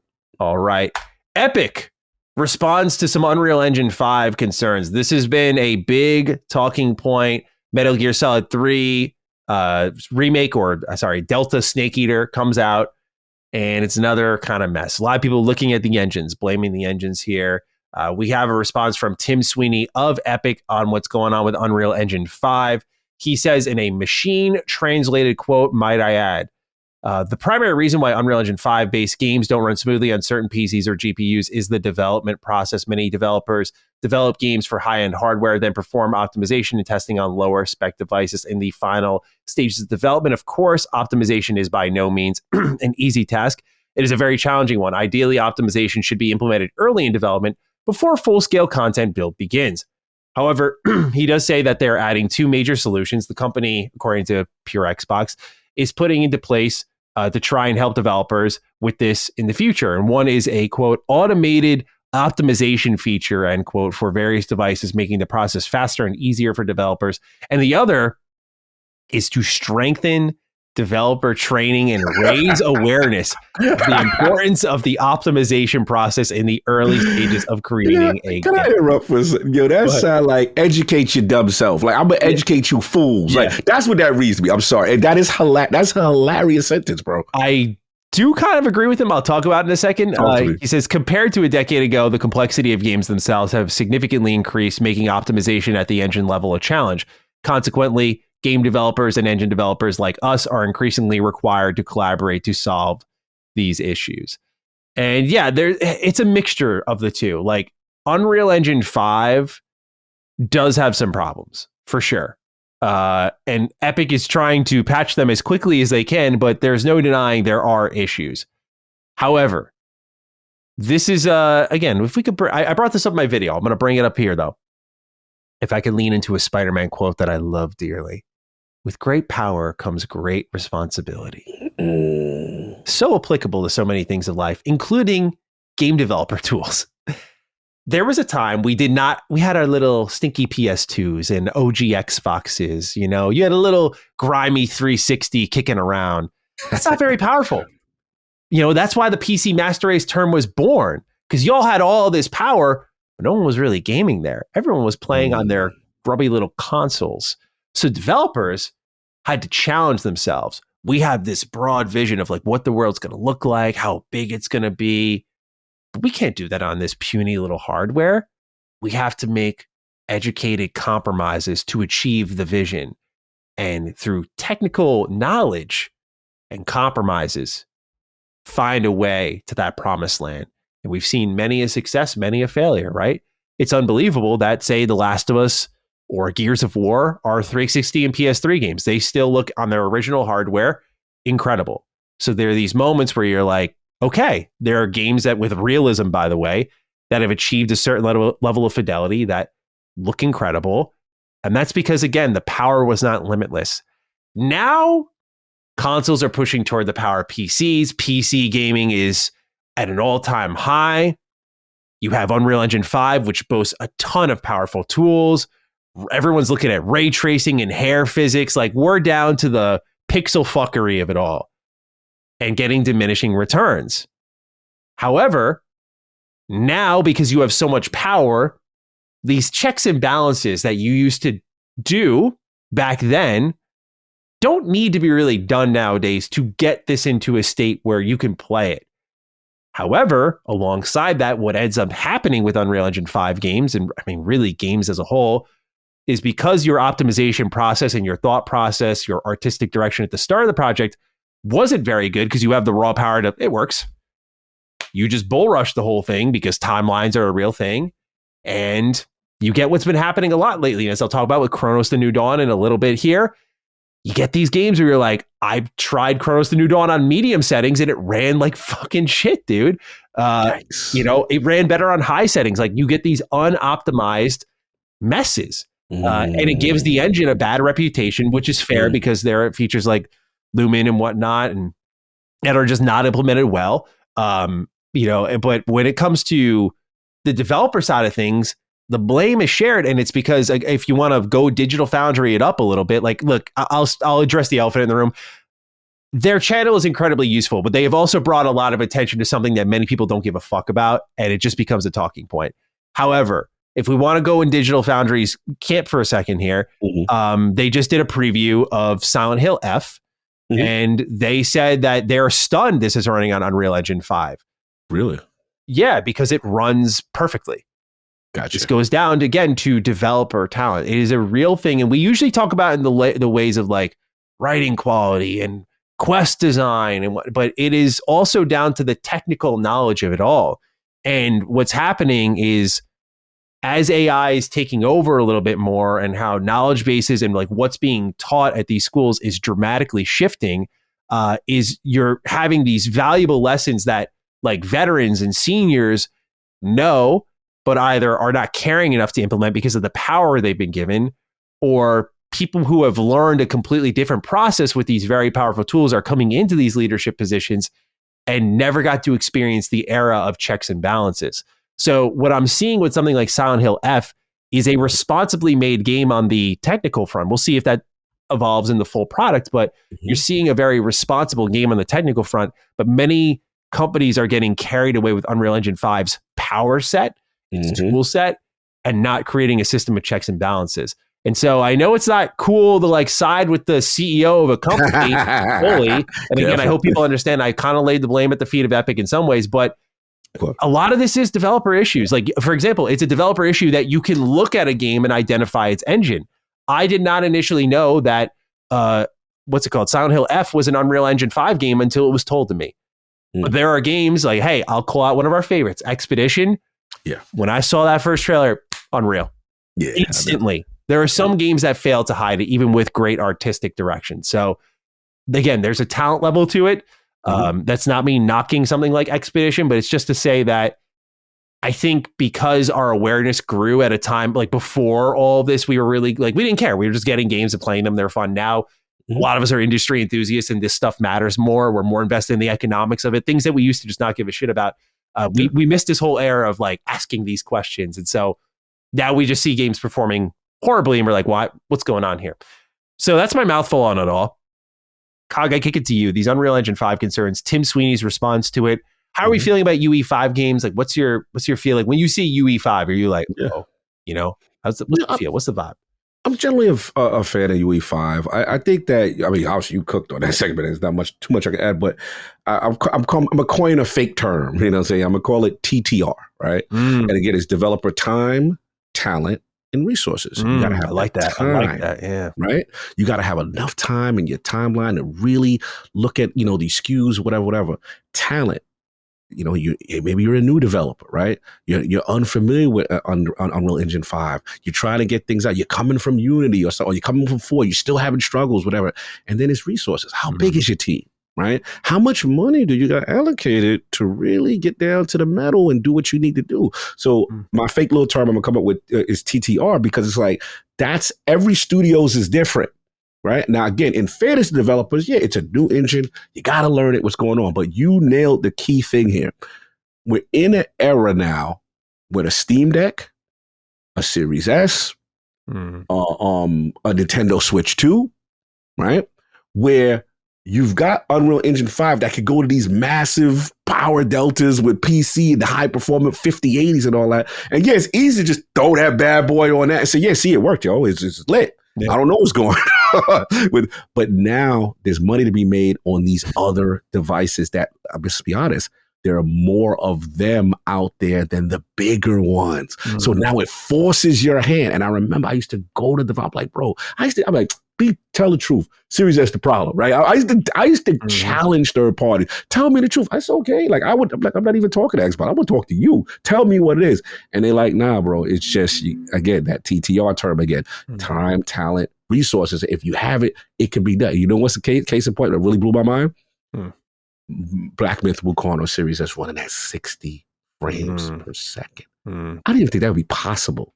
Again, game science, new team. Right. Again, so these are the factors that comes in. So I do lean with Sweeney. It's a lot of it is they're coming in late on development for sure. And in fairness to developers, they've got it. We're in a new timeline where these multiple SKUs now. It's becoming more frequent. Even PlayStation 6 now is flirting with it. So now that we're in this timeline where there's multiple SKUs, you really got to develop for the low end or the mid end first. Make sure it's working there first. And then you've got that overhead to say, okay, for the big boy, now we can add this. Hey, you want more shrubbery there? You know what I'm saying? You know, I'm making up stuff, but that's basically where it's going at. And it is just actually, I love stuff like that. I like the fact that Sweeney is doing that kind of stuff. Was kind of funny. I got to give him some smoke. How you going to be like, that sentence, we got to strengthen developer training and raise awareness on how important the optimization. He is literally coming at developers like, bro, y'all not doing your job. Mm-hmm. That's literally what that's saying. Look, dude, in the nicest way.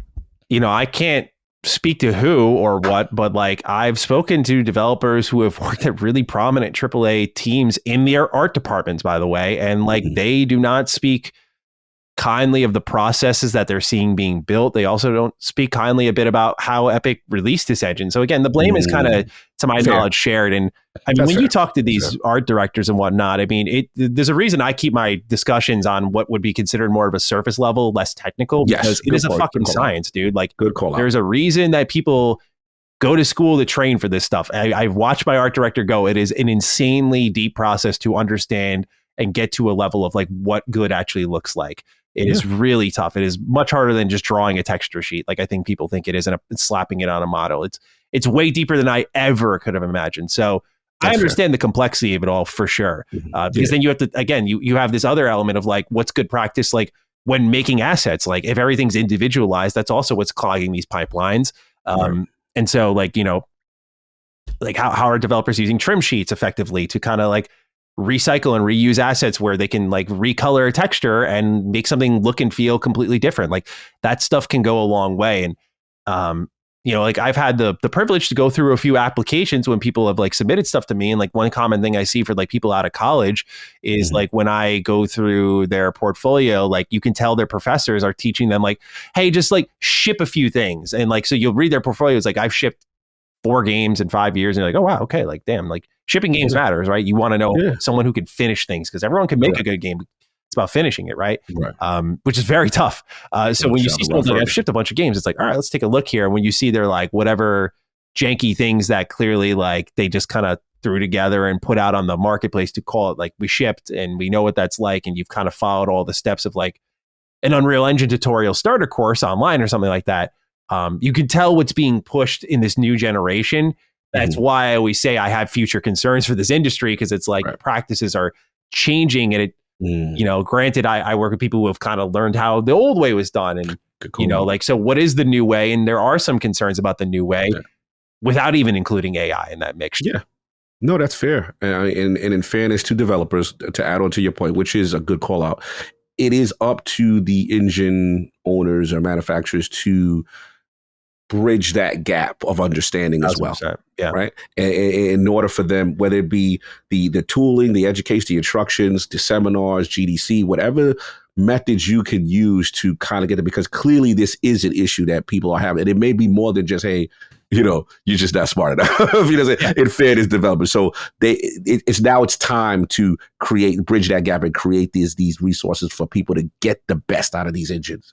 Yeah, again, like Lumen, Nanite, like these things above my pay grade, but I know are complex for developers in a way where it's on Epic's side a little bit too. So I don't want it to be full blame, but it's definitely shared. So I think Epic's response is good. It's like, we're going to do a little something here. We're also going to train you a little bit. So with that, let's move on to this interesting rumor here from Insider Gaming. They always, someone on the inside of Ubisoft's building loves Tom Henderson, because man, this guy always got the scoop on what's happened with Ubisoft for fucking years, bro. Yeah. Tom be knowing, bro. No, Tom's great. He's always on the inside cut here. And so we got the full write-up here. Let's read. He writes, Ubisoft has announced that its teams at Ubisoft Montpellier and Ubisoft Milan are working on the future of Rayman. This news was announced in a new video uploaded by the official Rayman X/Twitter account, marking the celebration of Rayman's 30th anniversary. In the video, it was said that 2 studios are currently working together on the future of Rayman, but fans shouldn't expect news from us too soon. In October of 2024, Insider Gaming exclusively reported that development had begun on a Rayman remake under the codename Steambot. While we do not have too much information on the news, it's understood to be tentatively targeting a late 2026 release date, as the project has been going, quote, incredibly well, end quote, according to those familiar with the game's development. In addition to Steambot, it also is understood that Ubisoft wants to take the Rayman franchise further than just remake, and has already made preliminary plans to develop Rayman 4. According to sources, the project is planned, but will depend on Steambot's success. If put into production, it is expected to be released by the end of the decade. The last Rayman title to be released outside of the mobile game Rayman Mini was Rayman Legends in 2013, which was an awesome game, by the way. I reviewed that one. Okay, so if the timeline is adhered to, a Rayman remake in 2026 could add to an impressive slate of games released by the publisher over the next year or two, as 2025 is a relatively quiet period for the publisher following its new mandate to focus on quality.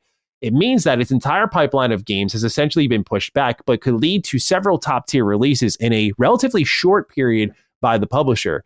Ubisoft currently has the following projects scheduled to release in 2026/2027. Project OVR, the next mainline Ghost Recon game. Project Hex, the next mainline Assassin's Creed game. Project North, a Splinter Cell remake. There it is. Excuse me? Project Blackbird, the new mainline Far Cry game. Colin. Oh yeah, you go. Project crazy. Maverick, a new Far Cry extraction-based shooter. He says, I have a feeling this might get canceled, though. In parentheses. Marathon energy. Project Rewind, a Prince of Persia remake. That's a dead giveaway. Which one that is? Sands of Time. Project Altera, Animal Crossing-esque type game. Project Crest, a World War II extraction-based shooter. And somehow, yeah, it's still happening. Project BGE2, Project Beyond Good and Evil 2. And then there's also Project Obsidian, Assassin's Creed Black Flag remake, and Project Invictus, Assassin's Creed multiplayer, who have release dates up in the air, but were scheduled to release by the end of 2025. Other future projects beyond 2027 include The Division 3, the next mainline crew game, and other mainline and smaller Assassin's Creed experiences. Ubisoft is also currently developing other small experiences connected to its IP, including a turn-based Rainbow Six game. That sounds very XCOM. I know this is turn-based, but that sounds like it could be very XCOM. That would make a lot of sense. All right, Cog. What are we feeling? Rayman, back in the cards. We got the slate for Ubisoft across the next 2 years here.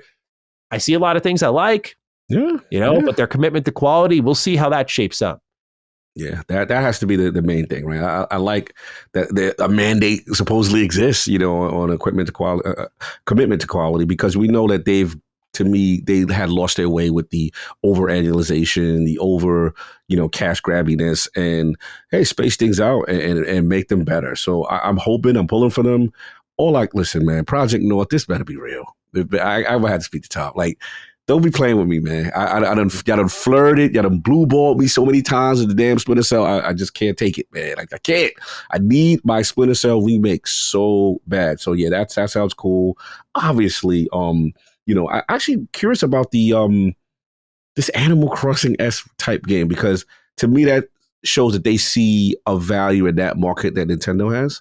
And I'm curious to see how that goes. I'm a big Ghost Recon guy. I would love to see where Ghost Recon goes. Far Cry not as much, but I know people love that. And the only negative on these things, I feel, is this Project Maverick and Project Crest. I don't know why. What is the obsession with extraction shooters? I just don't get it. It's got to be either they're seeing Tarkov, they want that.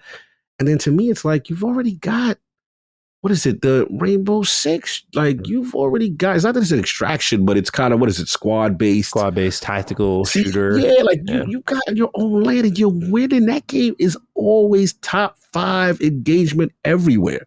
That game has a very good market. So yeah, I'm just curious about this extraction shooter, this Project Quest, World War II extraction shooter, Far Cry extraction shooter, even though they feel that might get canceled. I don't understand why we're still trending here, as you see Marathon going through it and, other things. So I don't know. Hopefully that, what it is. But, I got to shout out, turn-based Rainbow Six on me, please. That'd be sick. Yeah. That'd be sick. It's like XCOM, kind of like we were hoping with Star Wars, like Zero Company, when we saw that glimmer of gameplay, we're like, that's what we wanted. So that's what I want. I hope Rainbow Six is like that, like permadeath Rainbow Six, and you got to take care of your squad and like build up like a SWAT team almost. And fire! Oh my god, there's so many things they can do. It could be cool.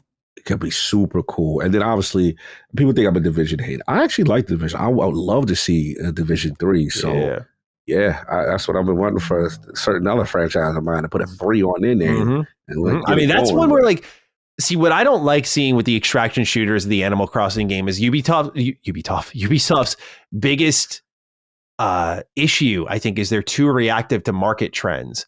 I like that. It seems like, okay, let's make Division 3 because guess what? Our competitor's not doing a 3 and they're weak right now. I don't think something like Borderlands 4, which is no doubt going to take over the looter shooter genre. Like that was the plan. Like, yo, Destiny's going to be on weak legs by the time we come out and we're going to fucking stomp them out while Marathon's flopping. Like that's just the product of good circumstance that they focused on the quality of their product and another company didn't, and they won out in that battle. But something like Division, you can react to and be like, yeah, we're looking at like final shape. It's coming. Like they're going to wrap up soon. A window's going to be there. We can strike. Like that's the kind of targeted assassination, if you want to use a Ubisoft terminology, that I think is what they're lacking. The killer instinct that they're lacking. They're always like, what's hot? What's hot?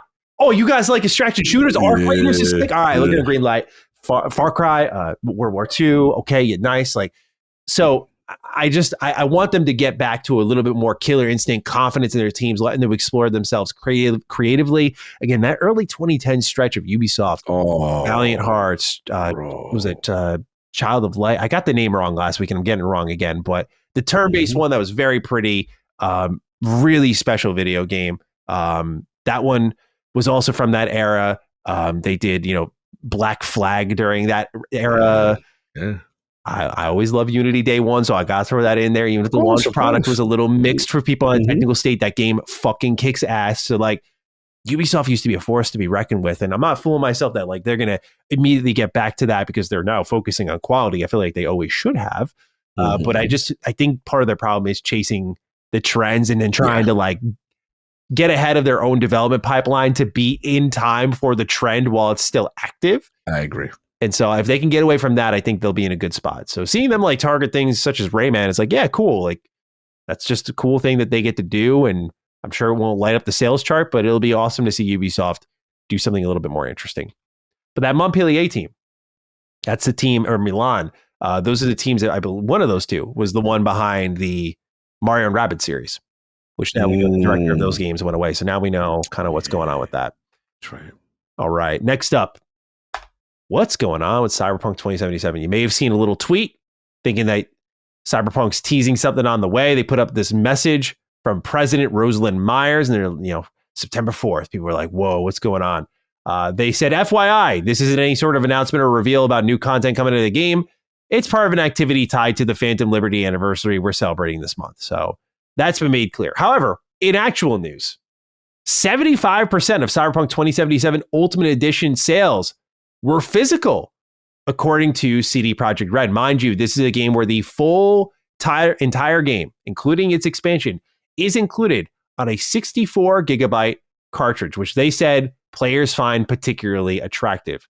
Keep in mind, Cyberpunk or CD Projekt Red are like real heroes of the Switch, right? Witcher 3 was an incredible port, and they did that with Saber Interactive. This seems to be with Cyberpunk a little bit more in-house, but they ball out on the Switch, bro. They do. They do these impossible ports and they ball out. It's really awesome to see. But 75%, this is what I was saying earlier. Like this Switch market is just a market unto itself, but they will support physically. I do think some other factors kick in. Like when I bought my Switch 2, I was at Best Buy and I was planning just to get Mario Kart World, but they had all the stacks of games right there. And there was a little bit of impulsivity that could be encouraged where I'm standing there online. I'm like, I'm already spending $550. Yep. Give me that Cyberpunk. Yeah. Let's so, go. What's $80 more or $70 more here? So there's that. But 75%, that's quite the margin there, especially Switch 2 has better download times than Switch 1. So I can't even excuse that. So very impressive to see. Cog, your thoughts as Team Digital takes a bit of an L here. Yeah. How you gonna frame it like that? Was How funny. You doing with this? How you doing with your squad losing? Look, man, this is impressive. One of the things that really impressed me was, again, the quality of that port, just using DLSS, all the technology, and putting a full-fledged Cyberpunk game on Switch. And like I said, shout out to CD Projekt Red, one of the pioneers in what I consider third-party cross-play, how you do it right. I have made the Switch 2 version my default version because I can take it on the go and then I can still continue on. These are games I could just knock out slowly when I'm moving around. And yeah, man, that's one of the number one things I actually play. I wanted to see what the Switch could do, and it's really impressive. And 75%, man, wow. First of all, this is impressive. They even fit the entire game on that. Like that's incredible, incredible stuff. So yeah, all I need Nintendo to do now is stop playing your little reindeer games and let these Switch 2 dev kits out. Let's stop playing. You know what I'm saying? Let's stop trying to tell people, yo, you can put it on Switch 1 and it's back compat upgrades for Switch 2. They've won up Don Matrick a bit. They really have. Like they said, you know, we have a console for you if you think this is too much. Then they sold Switch 2 a lot, then proceed to give developers dev kits and say, make it for the Switch 1. Like, how fucking unbelievable is that? Again, market unto itself. Oh yeah, they beat their own drum. They know what they're doing, but it's just hilarious to me. But yeah, that's all I want from them. And yeah, man, this is good stuff. Shout out to them, and hopefully, we'll see more from CD PR and as well as other third parties, the big ones that Nintendo allows past the VIP rope to get Switch 2 dev kits, because I want to see that system push. That's an impressive port. Agreed. All right, well, hey, we got one more VIP event for you, Cog. It's Kojima. He's holding a Beyond the Strand event, which is titled as a celebratory event. This is in Tokyo on September 23rd, 2025. Oh, really? Will you be around at that point? Yes, I will. We will be there. The Lords will be there. Well, this is at Toho Cinemas, Roppongi Hills, Tokyo, Japan. All right. Yep. You're very interested. Looking at it right now. Now, you can enter, it says here, you can enter a lottery, Cog, the equivalent of $50. And tickets go on sale. Are they already on sale? Yes. Or you can watch the action online. It's up to you. However, at this event, they said that they're going to tease a little bit, a glimpse of the future projects for Kojima Productions there. And we know there's two. There's Fizzant, which is with PlayStation. It's the stealth espionage game, very Metal Gear inspired, but we learned recently this was in a conceptual state. However, there's also OD, which was announced in 2022. Right. We remember at the Game Awards, I think following year or whatever, you know, so weird. Just Jordan Peele and Jeff Keighley and Kojima yucking it up on stage for like 10 fucking minutes on nothing else but themselves. Yes. You know, so a little bit weird, but we've not seen much of this game. There was a little bit of a gameplay leak for it at one point. So I'm thinking this will be the one that shows up. I think this is the one that gets teased a little bit. How heavily, I don't know, but I don't think we get like a release date or anything, but I think we see this. What are our thoughts though on Kojima's Prestige event?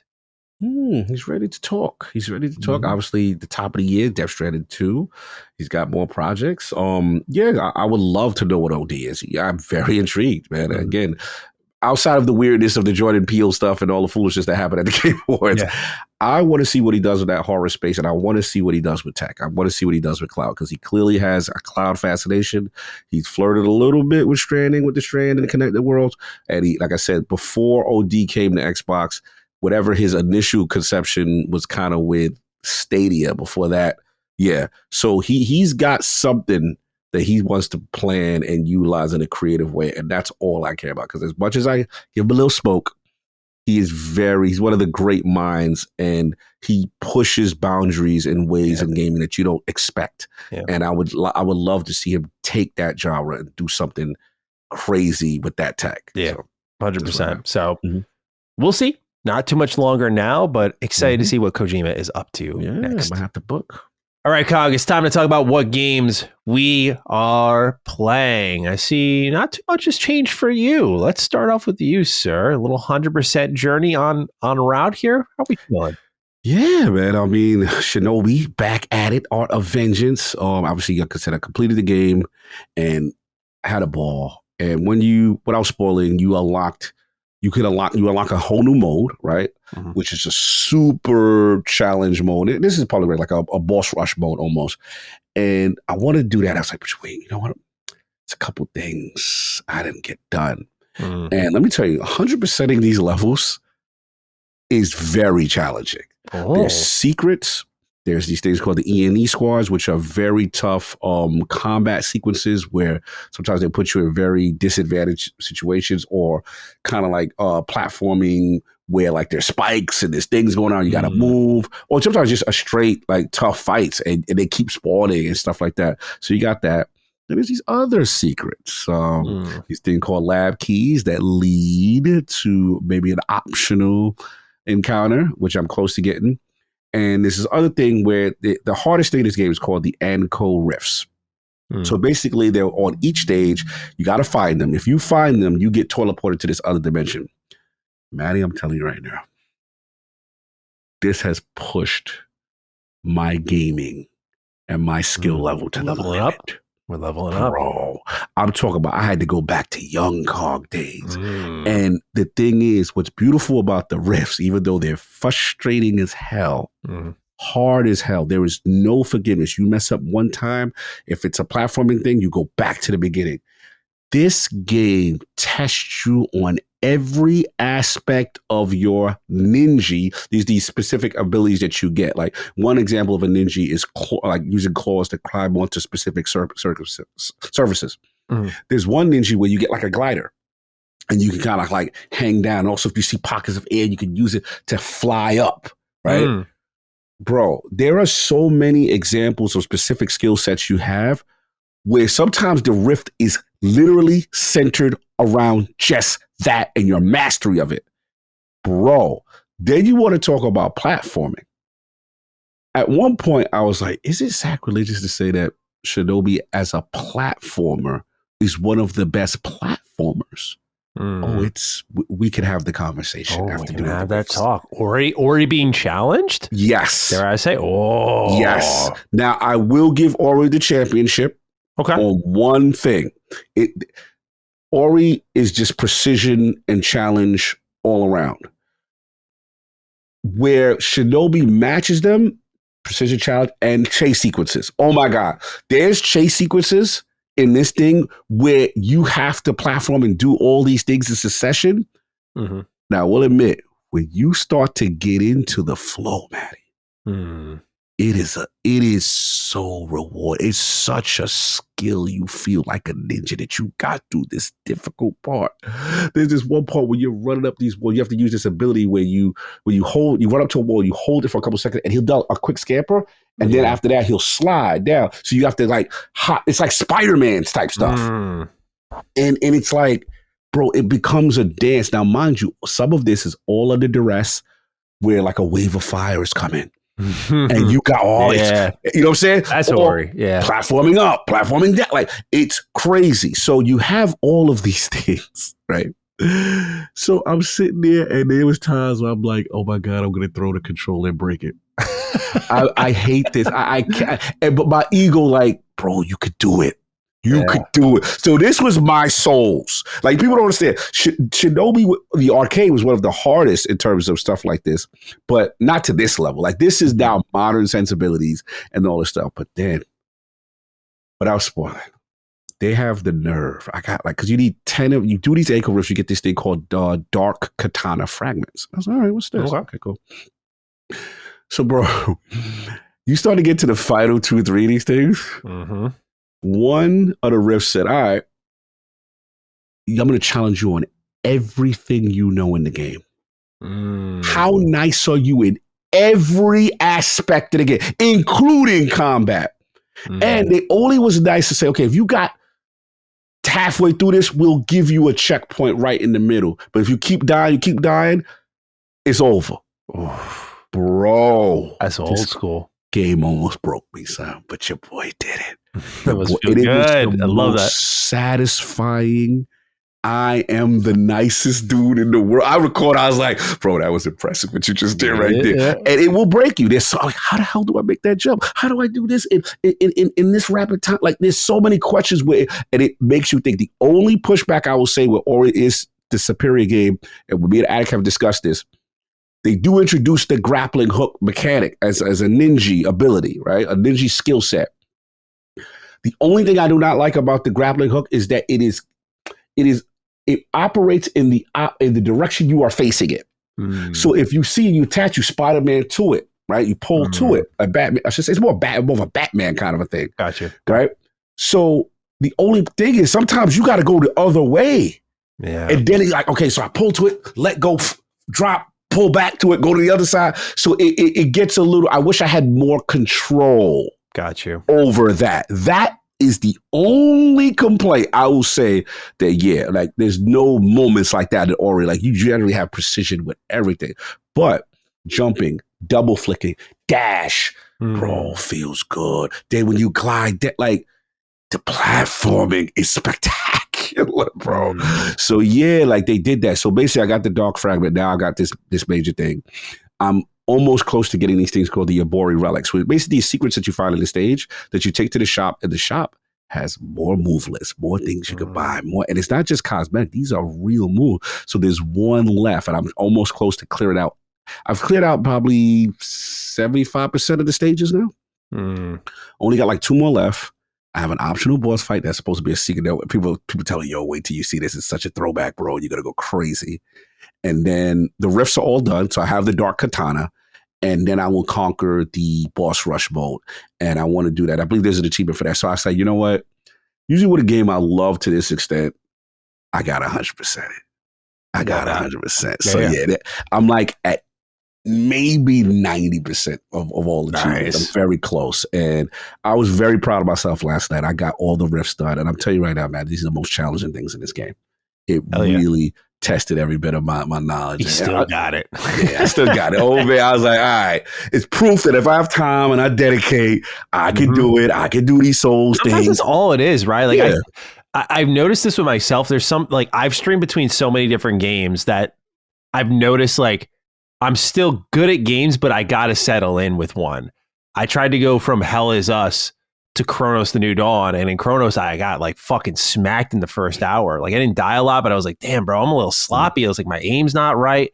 But then after like hour 6, I went, okay, I had to give it time. I had to really settle into it. Then I got it. But that's the thing I think you and I forget is like we immediately credit our age or something like that. And then we were like, nah, dude, we just stream between so many different games. It's hard to get comfy with just one, you know? Like you got to be able to pick up and play and go.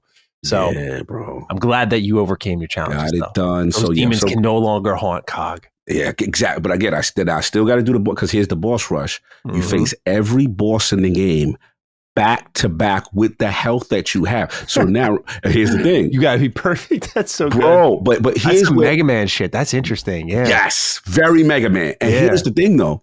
To their credit, because you can change your skills on the fly. You have your amulets, passives, and combos. So Addict put me on game. There was this one. It was called Vampire. I'm like, oh yeah, I forgot about that one. Let me use that one so that if the longer I continue to go without getting hit, I could get some small health back. So I'm coming up with a build. When games get to that point in the challenge where like the minimal gains are everything to you. You're like, oh, I get 5% of my health back. Great. That can make the difference. There's certain ones I was like, okay, if I use my kunai, it does triple damage. It will take 5 more inventory, but it'll do triple damage and have explosive properties on top of it. Sometimes those are good for bosses for long distance. I can switch on the fly. So basically, I'm making builds, bro. Yeah. And there's so many amulets, there's so many abilities. Then I got to shout Sov. Sov really helped me get down with the Water Nimpo. Water Nimpo is left bumper, and it's usually elemental based. There's a fire one that breathes fire like a dragon. There's a water one that I was actually whacking. I stopped using it. So basically, there's these enemies, bro. These ninjas come out with these masks, and if they charge up, and as soon as you on the same level, it's an instant slash you, take like half your energy. So I'm like, yo, how do you beat these? They're not even giving me enough time to react. I'm like, bro, I'm going crazy. So I was like, bro, you got to use that water nymph. I told you about that because Sov in games, he loves to parry encounter. If your game got a parry encounter, it's the game of the year for Sov. So this John's like, you know what? I never used that water nymph.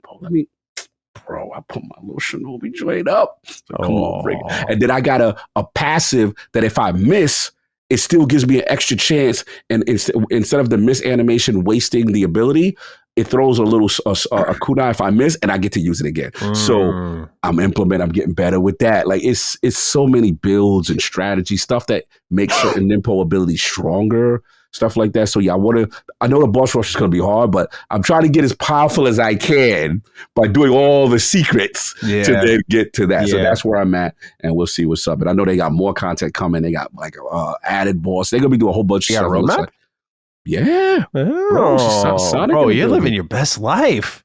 Dude, look at this. Destiny retiring at just the right time for this era. Come on. Look, I would have got all these games finished. The universe is at work here. The universe is definitely at work. So like I said, now a year of Law of Our Lord 2025, I'm playing a Shinobi game that is amazing. Yeah. So yeah, I'm going to do that. By the way, you know, your man Sonic boss is on the roadmap. He part of the boss rush. What? Eggman. Oh, you know what I did see? Yeah, they've been doing some interesting things, right? We were DMing about it, but they did also the Ninja Gaiden Shinobi crossover. Yes. Some interesting things happening with how Sega's moving. Sega's loving the crossover business. I mean, look at Sonic Racing Crossworlds. Like, that's all crossovers. Yeah. I think it's a lot of potential here. So we'll see with the content. Ben Fikay is being very cagey when I interviewed him about what's next. They got stuff. Bro, Ryo Suzuki is in Shinobi Art of Vengeance in the background on the fish market stage. I'm like, bro, you ain't slick, because he did this before. Streets of Rage 4, there was a stage that had Joe Musashi Shinobi in the back of so I'm like, what you trying to tell us? He was like, so he goes, I could have told you multiple things. There's more than one Sega game reference in the thing. I'm like, okay. You think he's teasing that's like the next game for them? He's teasing something. He's either working on another IP based on what's going on, or he's adding. So he's being very cagey, because he smiled. I was like, I say, what you tell us, bro? You did this before with Streets of Rage. Everybody asks you, what is Joe Musashi doing here? And then years later, here comes the Shinobi game. Yeah. Now, fish market stage, bro, it's classic Shenmue. You see him on the forklift. You see Ryo Suzuki on the forklift in the back driving around. Why did I get crossed up? You said Suzuki, not. I'm sorry. I'm thinking Hayabusa. No, I'm thinking Shenmue. Shenmue, bro, in the fish market stage. The stage is beautiful drawn. He's at the docks in the forklift driving in the background. No. Yeah, I'm like, dude, yo, I'm saying, I was like, stop playing with me, Ben Fikay. Stop playing. So he just smiled. He said, you know, when he's smoking these little things, you just got to find out, brother. There's so many more Easter eggs I put in there. No. Shameless plug. Check out my interview with Ireland's podcast with Ben Fikay. That would be, oh my God. Oh, bro. I never thought I needed a Shinobi-like game for Shenmue, but that would be fucking awesome. 2D, that Ben likes 2D, though. Yeah, Ben does not like 3D. That's fine. Shenmue could work beautifully in 2D. We'll see. I mean, I don't know what's going on, but all I will say is that what's different from the interview, one of the gems he gave me, is that when he did Wonder Boy, the Dragon Trap, and they did Streets of Rage, those were, Sega just licensed the IP kind of in a way. With Shinobi, they partnered with him. But the key difference is they were like, because I was like, yo, what did Sega Japan say you can do? Like, when, you know, I figured this is Shinobi. They want to really watch over you. Yeah. He was like, no, bro, I had complete creative control. So I was like, yo, you made him a snake spirit and you did this and you did that.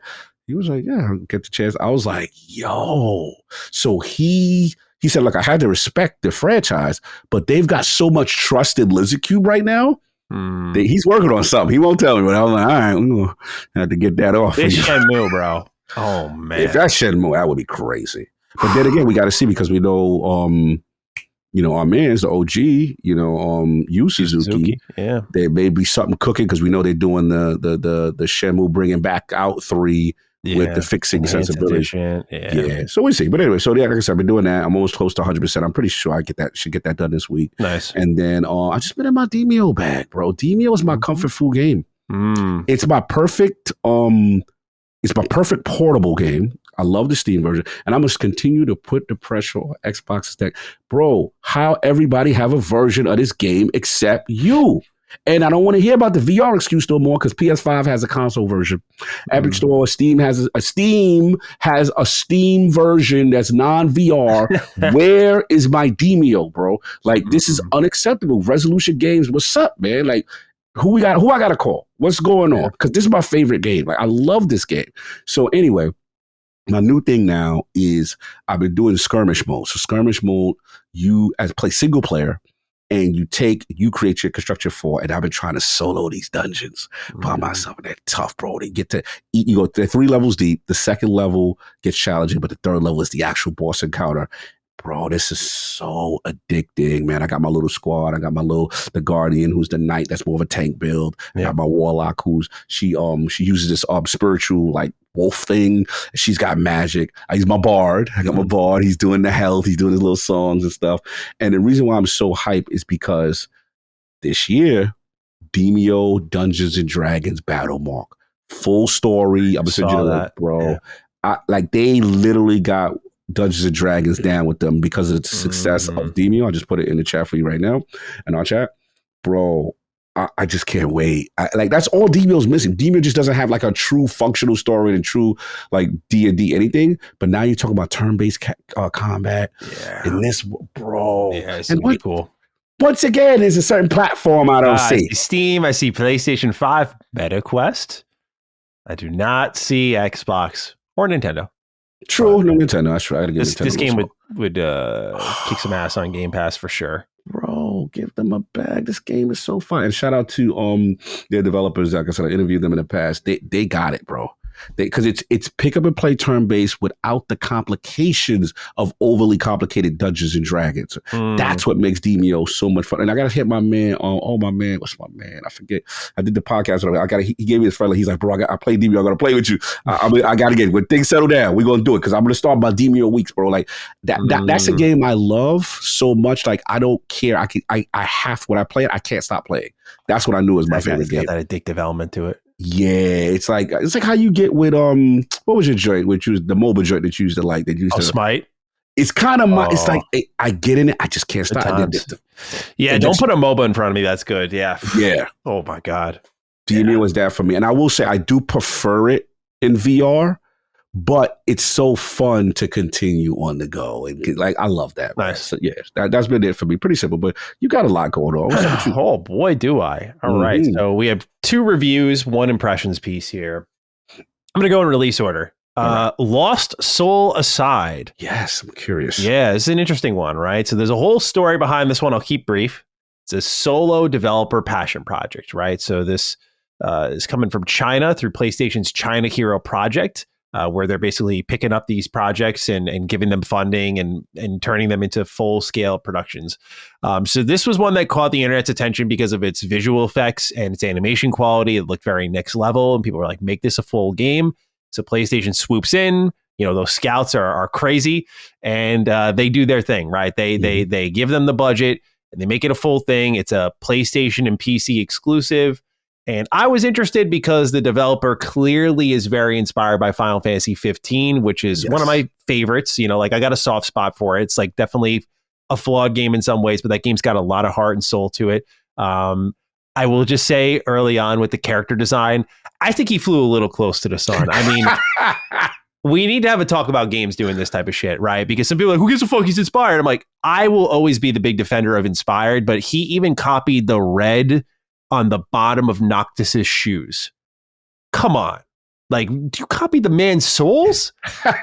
That's ridiculous. Nothing sacred. Yeah. So that aside, the Final Fantasy 15 energy had me interested. Okay. So I wanted to pick this up. Now, leading into the launch, I have no connections at PlayStation, might I add, because I don't even bother requesting review codes from them at this point because they asked me for codes too. My team was like, bro, could you get that one? No. And I said, bro, I tried and just... I don't even try anymore. I'm just, to be sincere, like if anyone's ever wondering, oh, Matty, you only review Xbox stuff. It's like, bro, they used to hook me up, and then after Days Gone, I have not received a review code from them. They do not fuck with me. That was my last one. Your last one was Days Gone too. Yeah. Okay, that's funny. Days Gone. That's so crazy. That was the last time I got one, and I'm not entitled to anything. I mean, my heroic moment was I got to play in like 100% Spider-Man before it came out. That was fucking awesome. It was worth it. I would trade that. I would not trade that for anything. That was yeah. So that was cool. That was cool. Yeah, like that was one of my most anticipated games. One of my favorite superhero games ever. Like, I'll take that one with me. That's a personal win. I'll live without the review codes. No doubt. But yeah, so this one though, the murmur on the streets was like, no review codes. Then the developers start talking a bit. Hey guys, day 1 patch is coming. We really recommend you play with this day 1 patch, like substantial improvements. And I mean, you look at like some of the things in their patch notes, you're like, that wasn't in the product that might have been sent out before launch. Oh boy. Developers start emphasizing, hey guys, remember, this is a AA style game. Remember, this is a smaller game. You could feel the panic in the air, right? So $60. I pick it up, preload it, play it over the weekend, finish it.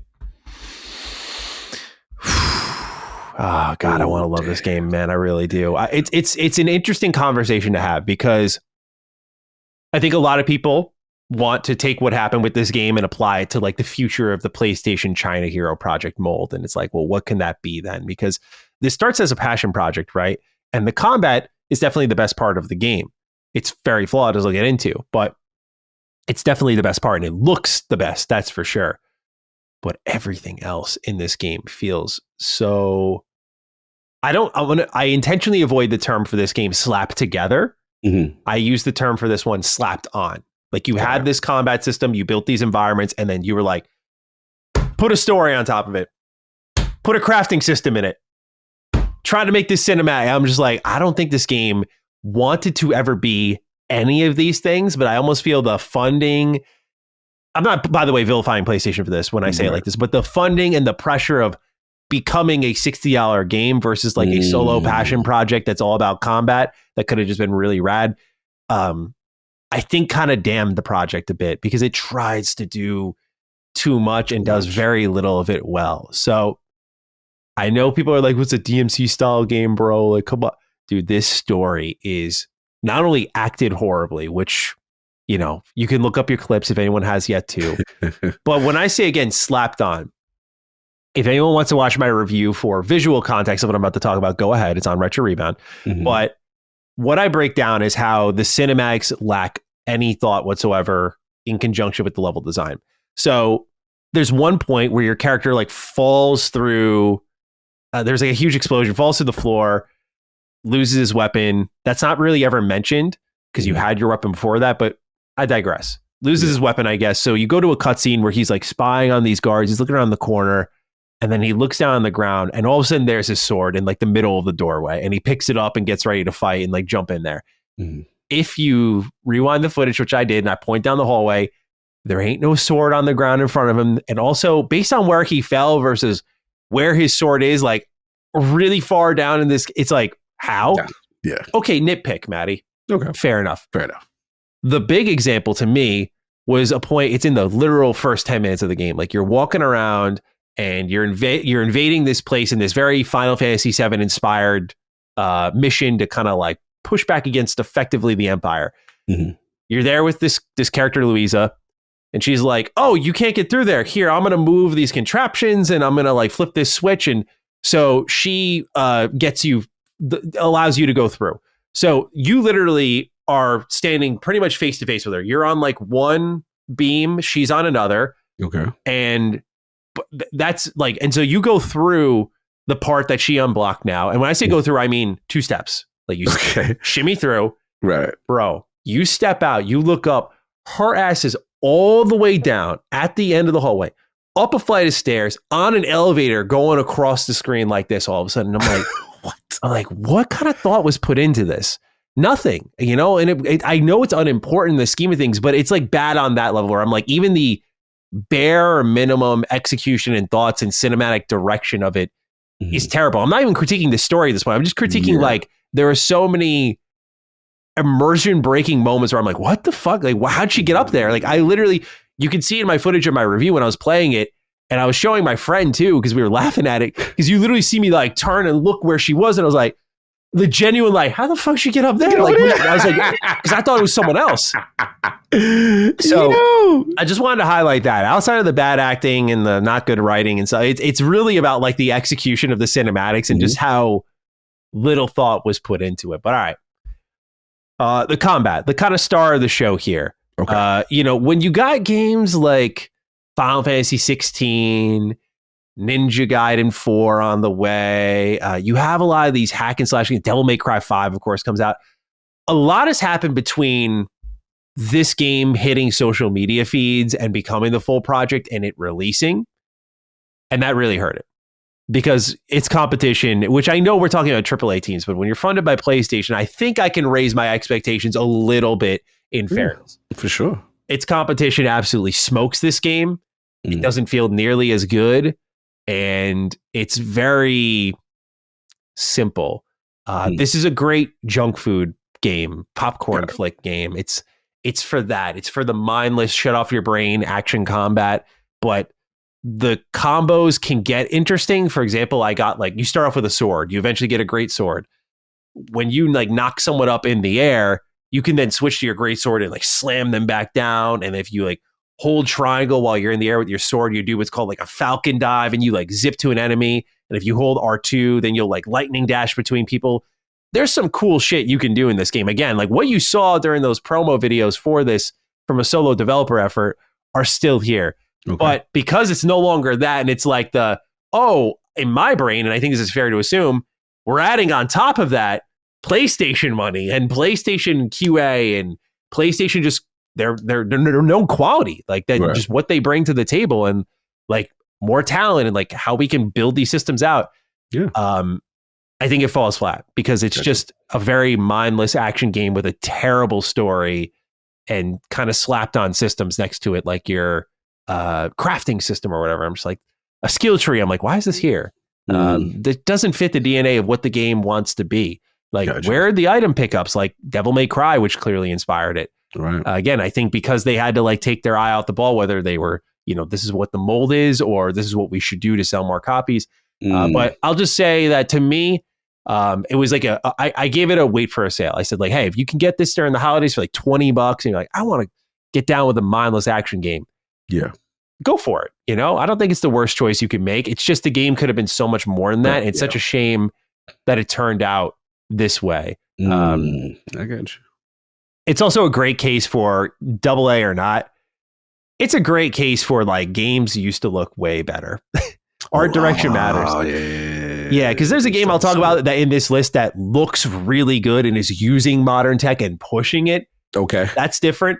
This is one where I'm like, art direction matters, and this is why. Because when you put this side by side with games from like a decade ago, it is bad. This game looks pretty rough, you know. So, Lost Soul aside, I was disappointed with this one. I think it could have been a lot better. I feel bad for the team because I think that it just feels like they got in over their head. Like they grew too fast, and the project feels a little messy. And so I think it'll find itself, maybe not. Cult Classic is a really strong compliment. I don't think Cult Classic necessarily, but I think like Guilty Pleasure. If you want to call it that. Guilty Pleasure, deep sale kind of game. Oh, I enjoyed it for what it was.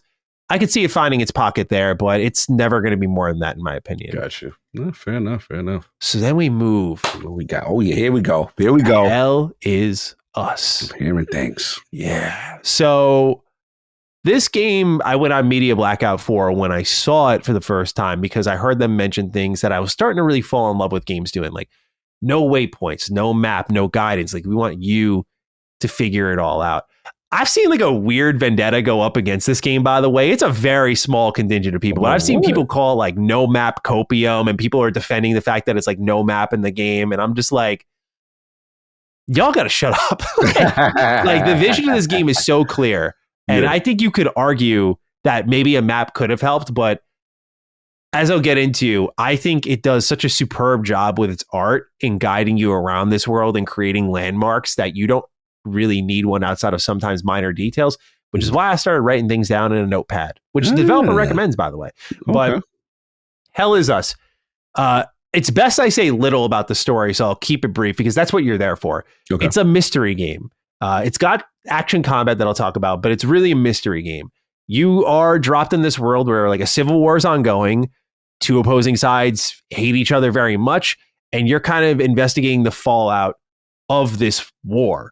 And like, it's a very dark, deprived world. It's very moody, very atmospheric. Yeah, the music's incredible. I love the music. It's just very Silent Hill 2-esque in my opinion. And by that, I mean, nothing's uplifting here. No laughs to be had. No smiles to be had. It's just a shitty time here in Hell is Us. But it's underpinned by some really great voice work. Like Elias Tofexis is the lead character in this game, who is, for those who don't know, the voice of the lead character in Deus Ex. Oh, okay. Yeah, from Adam Jensen, I think his name. But I haven't played Deus Ex in a hot minute, so I apologize. But yeah, they got him in. The other voice talent in the game, though, is really good. And when they drop you in, it's basically like finding key items and finding homes for them. Like you'll meet someone and they'll talk about how their child died in this war. Like the bomb started to fall. They die. They have regrets. And maybe in your exploration, you find that teddy bear or something like that. Oh, and you commit to memory because there's no quest log or anything. You commit to memory, you're like, oh, or you can check your investigation tab and like read a little bio about them. You're like, that person had a kid. This might be theirs. So you go to them, you give it to them. Maybe they give you something in return, or they like an item that you can give to someone else. Right. It's really like this kind of intimate web of intrigue where you just get to know all these characters individually and their stories and how they're all tied to one another in this broader conflict. It kind of takes this big war and immediately humanizes it, where you feel like, with the writing quality, of course, but just the strong performances and these very human depictions of war, that it's easy to buy into. Like, there are people who are purely unapologetically motivated by hate in this game. And given that you know the circumstances of the war and how it started, you're like, that, I don't like that, but I get that. There are people who are indifferent to it. There's people who are just focused on themselves. There's people who are trying to survive, and that's all they care about, survival of the fittest. There's people who are trying to help out and make a difference in the world. There are people who still believe that it's affected their religion and so on. So you're here for the mystery solving. You're here to really unpack all of these characters and, again, just dive into the origins of this war. But at the heart of it also is this very ancient race and strange technology and creepy monsters. It's a whole lot of things, man. And again, it's best experienced for yourself. But Hell Is Us has a very strong, I call it sauce. It's got the sauce, you know, it's got the atmosphere, it's got the vibes. And because you're kind of left to your own devices, you're engaging in the game in a deeper level that, again, when people are like, no map, you're coping, or no waypoints, you're coping. I'm like, when you have those things, less thought is put into what the characters are saying because you know that's your lifeline. Right. It's a lot like how Morrowind gave you nothing but street signs, but now you have the power of modern technology in Hell Is Us, where you can actually define in the distance these landmarks, and these serve as like points of interest for you to kind of base your investigation around. Like, okay, I know this is the town of Jova. I have a compass, and they're like, this clue based on this note I read is like southeast of Jova. Right. You bring up your compass, you're like, okay, this direction from here, off I go. And you just come to appreciate how much you have to pay attention to this game. And it's not just in the moment to moment. I found like a piece of paper that had a bunch of codes on it that when I got into the next zone, ended up giving me access to this other area that had like really great loot in it. So, and also like lore bombs, like just if you're interested in storytelling and world building, I mean, again, I'll get into the combat, which I think is perfectly fine, but if you're really into this sort of stuff, Hell Is Us will scratch a particular part of your brain. And also it helps that this is like a $60 game on consoles, $50 on PC. Like, it's a good AA style game, knows its strengths and leans into it heavily. So yeah, just the atmosphere, the storytelling, the writing quality, the performances, the investigative kind of mystery of it all is really good. And I recommend, if anyone's listening, like, I'm going to pick that up, or I'm going to look into it more and then pick it up, go without a walkthrough. Like, leave it to yourself to figure out, because you have to have the I'm so fucking stupid moments to appreciate this kind of game. If you and yourself everything because you're like, I don't have the patience for it.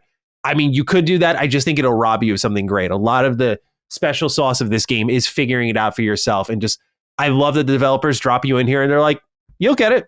One way or another, you'll get it. It encourages you, when you have that leash off you, to pay attention to literally everything you've got. So I think it's really cool in that regard. I remember Brad talking about it, and I was looking at the footage. I was like, this kind of seems like a car kind of game. It's very, I would consider it almost atmospheric and almost environmental storytelling, a lot of investigation, some puzzles. Yeah. And it looked cool. I was like, yo, this, it looked like would be like what I would see, like a modern version of those, you know, cog artsy fartsy joints, but a little bit, yeah, 3D sensibilities and more polish, you know, kind of vibe I got. And I was like, no, this looks actually cool. So yeah, you talked about it. I know E's been talking about it.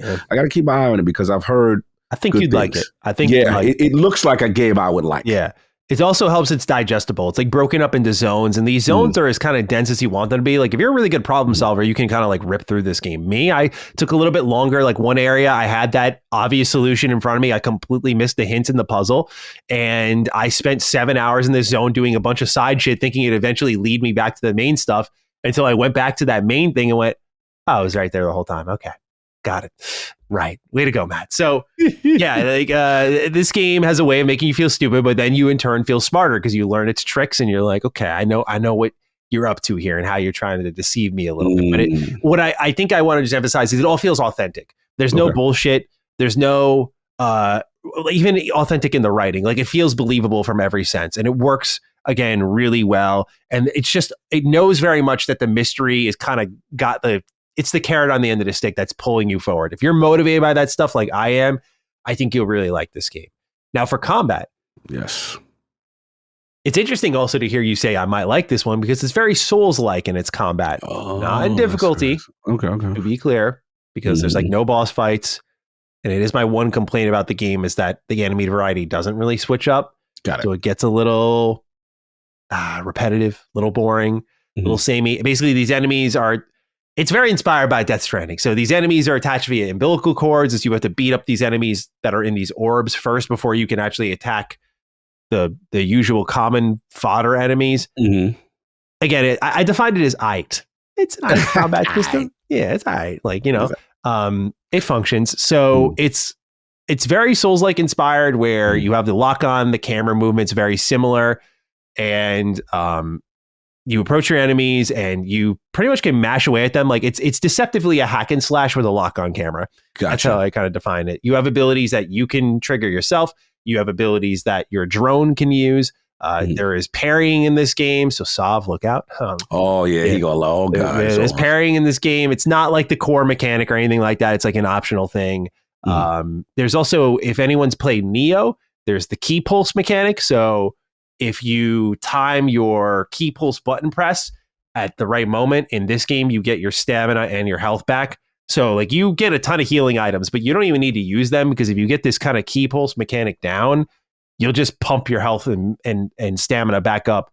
And that's based on how much damage you're doing. So it's a little Bloodborne as well. Okay. Bloodborne, you got your health back by being aggressive. So it leans into all of those Souls-like conventions. And as I defined in my review, it's a Souls-like combat blender. Like, you just take all these different elements, put them together in one. I think my main critique is, again, the enemy design, but two, I feel like Souls-like combat has broken the brains of combat designers, because they're just like, how do we do third-person combat if it doesn't look like this? And I'm like, I think this could have just been a hack and slash and you would have been fine. Because, it's weird to... On the other end, I'm like, why didn't you just go full Souls-like? And I say that because you have this narrative that is so unapologetically hardcore in how you discover it. And then your combat's like, come on in. The water's fine. Difficulty settings for everybody. And it's like, who are you going for here? So what's the target? It feels like it's a little bit in an argument with what the game wants to be. And it's a little bit of a compromise, it feels like. Kind of, we got to get them in somehow. We can't be too hardcore. Got it. So that's that. Hell is Us. Functional, solid combat system. But really, you're here for the mystery, for the story. Think it's an awesome game. Really liked it. That leads me to my last one. One of my most anticipated of 2025, Chronos, the new Here we go. Dawn from Bloober Team. Holy Bloober, let's get it. This generation started off with me saying, you can read the headline from my Medium review. I said, the Medium is another middling Xbox game. I remember this. Yeah. The Medium I did not like. And I just solidified there. I was like, Bloober Team sucks. And I don't know who's got the silver tongue in the building that after the performance they had put up, that they got Silent Hill 2 ring. But thank God they did, because they restored faith in them enough to believe in Chronos: The New Dawn, which looked really good. But it's like, can they do it again? All right, let's get the bat out the way. I've been playing this on PC, and the frame rates it's terrible. It's terrible. Yeah, on PC? On PC. It is bad. Yeah. Like, and I'm very forgiving with that stuff. Like, I'm not someone who, like, if I'm running 60 and I see 1-2 hitches, I'm like, oh, perish the thought. Like, how dare you? Like, I don't get like that. Like, I can live with the occasional stutter. Some people are like very perfectionist with it. Yeah. I don't roll in that camp. So I hope when I say like, yeah, this is bad, people are like, oh, it must be really bad. It must be really bad. Yeah, because the frames are like, bro, as I described earlier, like, you put it in medium settings, it still runs at like low frame rates. I'm like, okay. I go into the settings a little bit more. I'm tinkering. Frame generate or dynamic resolution helps a decent amount. Okay. I turned it on and had it keep at 60. This works for the most part. But there are still combat segments I show in my review where I'm just, or my impressions where I'm just like, wow, this looks rough. Like, this needs time to be optimized, you know? Needs a little bit of time to just polish it out. Yeah. So it went from a game that at least right now I'm like 8 hours in where I was like, I'm really digging this. Like I'm loving the combat loop. I'm loving the level design.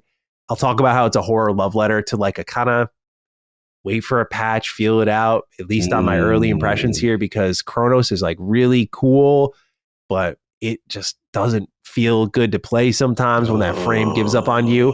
And I can't speak to the console versions. I don't know what the reviews have said yet, but I'll just say, do your digital foundries, y'all. Yeah. Because if it runs like how it did for me on PC, I don't think you'll have a good time. Because when the frames drop, it does affect the gameplay more than just frustration. It's like, this is a butt-clenching survival horror game that's like pushing you to your limits in every combat scenario, and you have to use all your resources. And if you're like missing shots like I was because the frames are dropping, or you're just like, I'm pulling out the shotgun in a time I don't need the shotgun because my frames are bad and I just need to make sure this hits, you don't want to have the technical side of things get in the way of your gameplay decision-making. So what's the full name again? Chronos: The New Dawn. Okay. Whew. I got confused. I saw Chronos Before the Ashes. I got scared. What was the Metacritic for that looking like? 68. Oh, no. I think New Dawn settled at 80 on OpenCritic and I think 78 on Meta. Yeah. It's a little bit lower than I think it's CRONOS. Yeah. I spelled it with an H on the document before I realized it's with got it. Okay, gotcha. Okay, 79. Should have 79. Okay. Yeah. Better for... Actually, wait, do me a favor, bro. Break my heart here. What's the medium at? All right, the medium. Yeah, what's the medium at? I'm just curious because, like, I was about to say this is better. 71. Okay, so it's better. It's better for them. All right, yeah. It's not as good as Silent Hill 2 Remake. Right. You could tell that Bloober team did not write Silent Hill 2 Remake. By that, I mean the original script and the plot was not by them. I say that because Chronos has a lot of mystique to it, but I describe it in my review like, there's been a lot of pandemic games, right? This game and its themes, it's like, there's a virus. Everyone has to stay inside.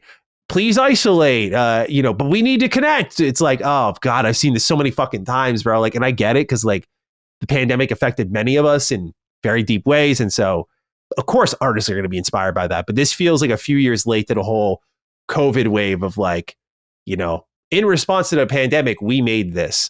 And so that's what this game feels like on a thematic level. The main character, the Traveler, I love how she talks. Very mechanical. Okay. Very robotic almost. There's a real sense of like, who is she? What's going on here? Because there's a mixture of like time traveling and a virus that's turning these creatures into, they call them orphans, but they're just monstrosities. And it's like, how did this all happen? So there's a lot of mystery and intrigue driving the plot, but in the terms of the actual themes it's tackling, given this team is so deeply inspired by games like Silent Hill, I'm so surprised at how impersonal the plot is. It's very worldly rather than about the very small set of characters that it has. Now, again, I'm halfway through based on Bloober Team's estimates. They gave us the code and said like 16 hours to beat it. The reason I was able to finish it is they gave it to us on Saturday and my code was used. Someone used, which it's just been happening to me a lot this year, bro. Hit your code and it'd be like it's in use. Yeah, it's the worst feeling. I don't want to say the title, but it sucks because I when they gave it to us, they were like, "Yeah, embargo's the September 3rd. It's 16 hours long." I was like, "I got to start now." So I go to download it. And I'm like, "Oh no, it's." So I immediately bang out the email like, "Hey, like I'm really sorry. It's been redeemed." I send them the screenshots so they know I'm not like frauding on them. And they don't get back to me the next day. And so I had to like start way later. Because it was like in the afternoon/evening. I get it because they probably got a ton of emails. So it was fine. It was just I couldn't finish it in time like I wanted to. But I thought given the technical state, it was important to deliver impressions, but also to talk about the good. Let's get to that. All right, let's get to the good. Chronos: The New Dawn kicks ass because it is a love letter to like every survival horror game in some way, big or small. The Dead Space energy is kind of immediately apparent, though I will say, unless I am missing something big time, and I will fully, probably by next week, I'll have this game done. So I can fortify my stance then. Right now, I'm like, what are you guys smoking?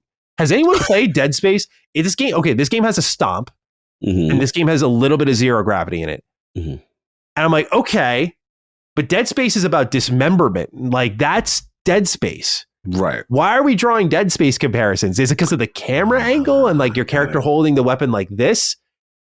I guess I see like a little bit of it, but I'm like, I think people shaped the expectations for this game incorrectly. Got it. I'm glad I tuned out a lot of that noise is what I'm trying to say. For me, this is the Evil Within.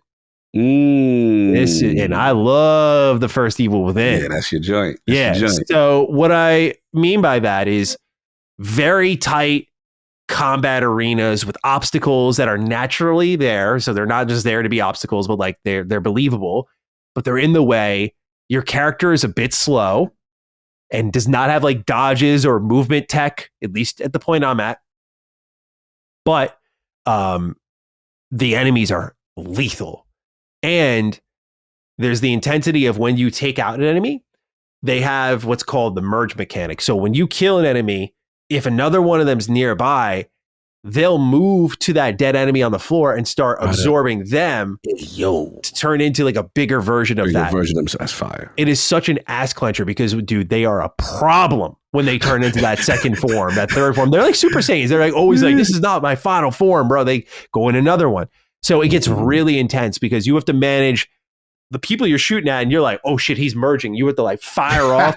You got to stop that, shut that and down. These aren't like, this isn't like a third person shooter where it's like a 9mm pistol where you're like, These weapons charge and they fucking bang, dude. Like you charge it and when you unleash that shot, like the weapon kicks back, but that means every shot's deliberate. It's paid beautifully. So the combat's like a real ass clencher. To tie it back to the Evil Within beyond that, because that's a lot of the Evil Within was like running around these arenas. You're very slow. You have to be very deliberate, very mindful. But also Evil Within, you would get matches and you'd have to light bodies on fire because you don't want them coming back to haunt you.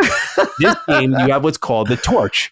And so it's more of like an AoE effect. Yeah. But if you don't want them merging, burn that shit. Burn the bodies, bro. Burn that shit. And so that feeds into like the upgrade system. Like one of the upgrades with my suit I can get is being able to have multiple torches on me.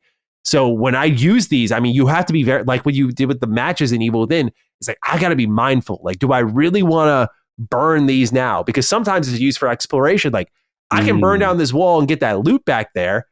But now if the next fight I get into, I need to burn something, I got to be on my shit. So I need to shoot them to death before anything. Like you have to trust yourself. Right. That moment to moment decision making is everything survival horror is built off of.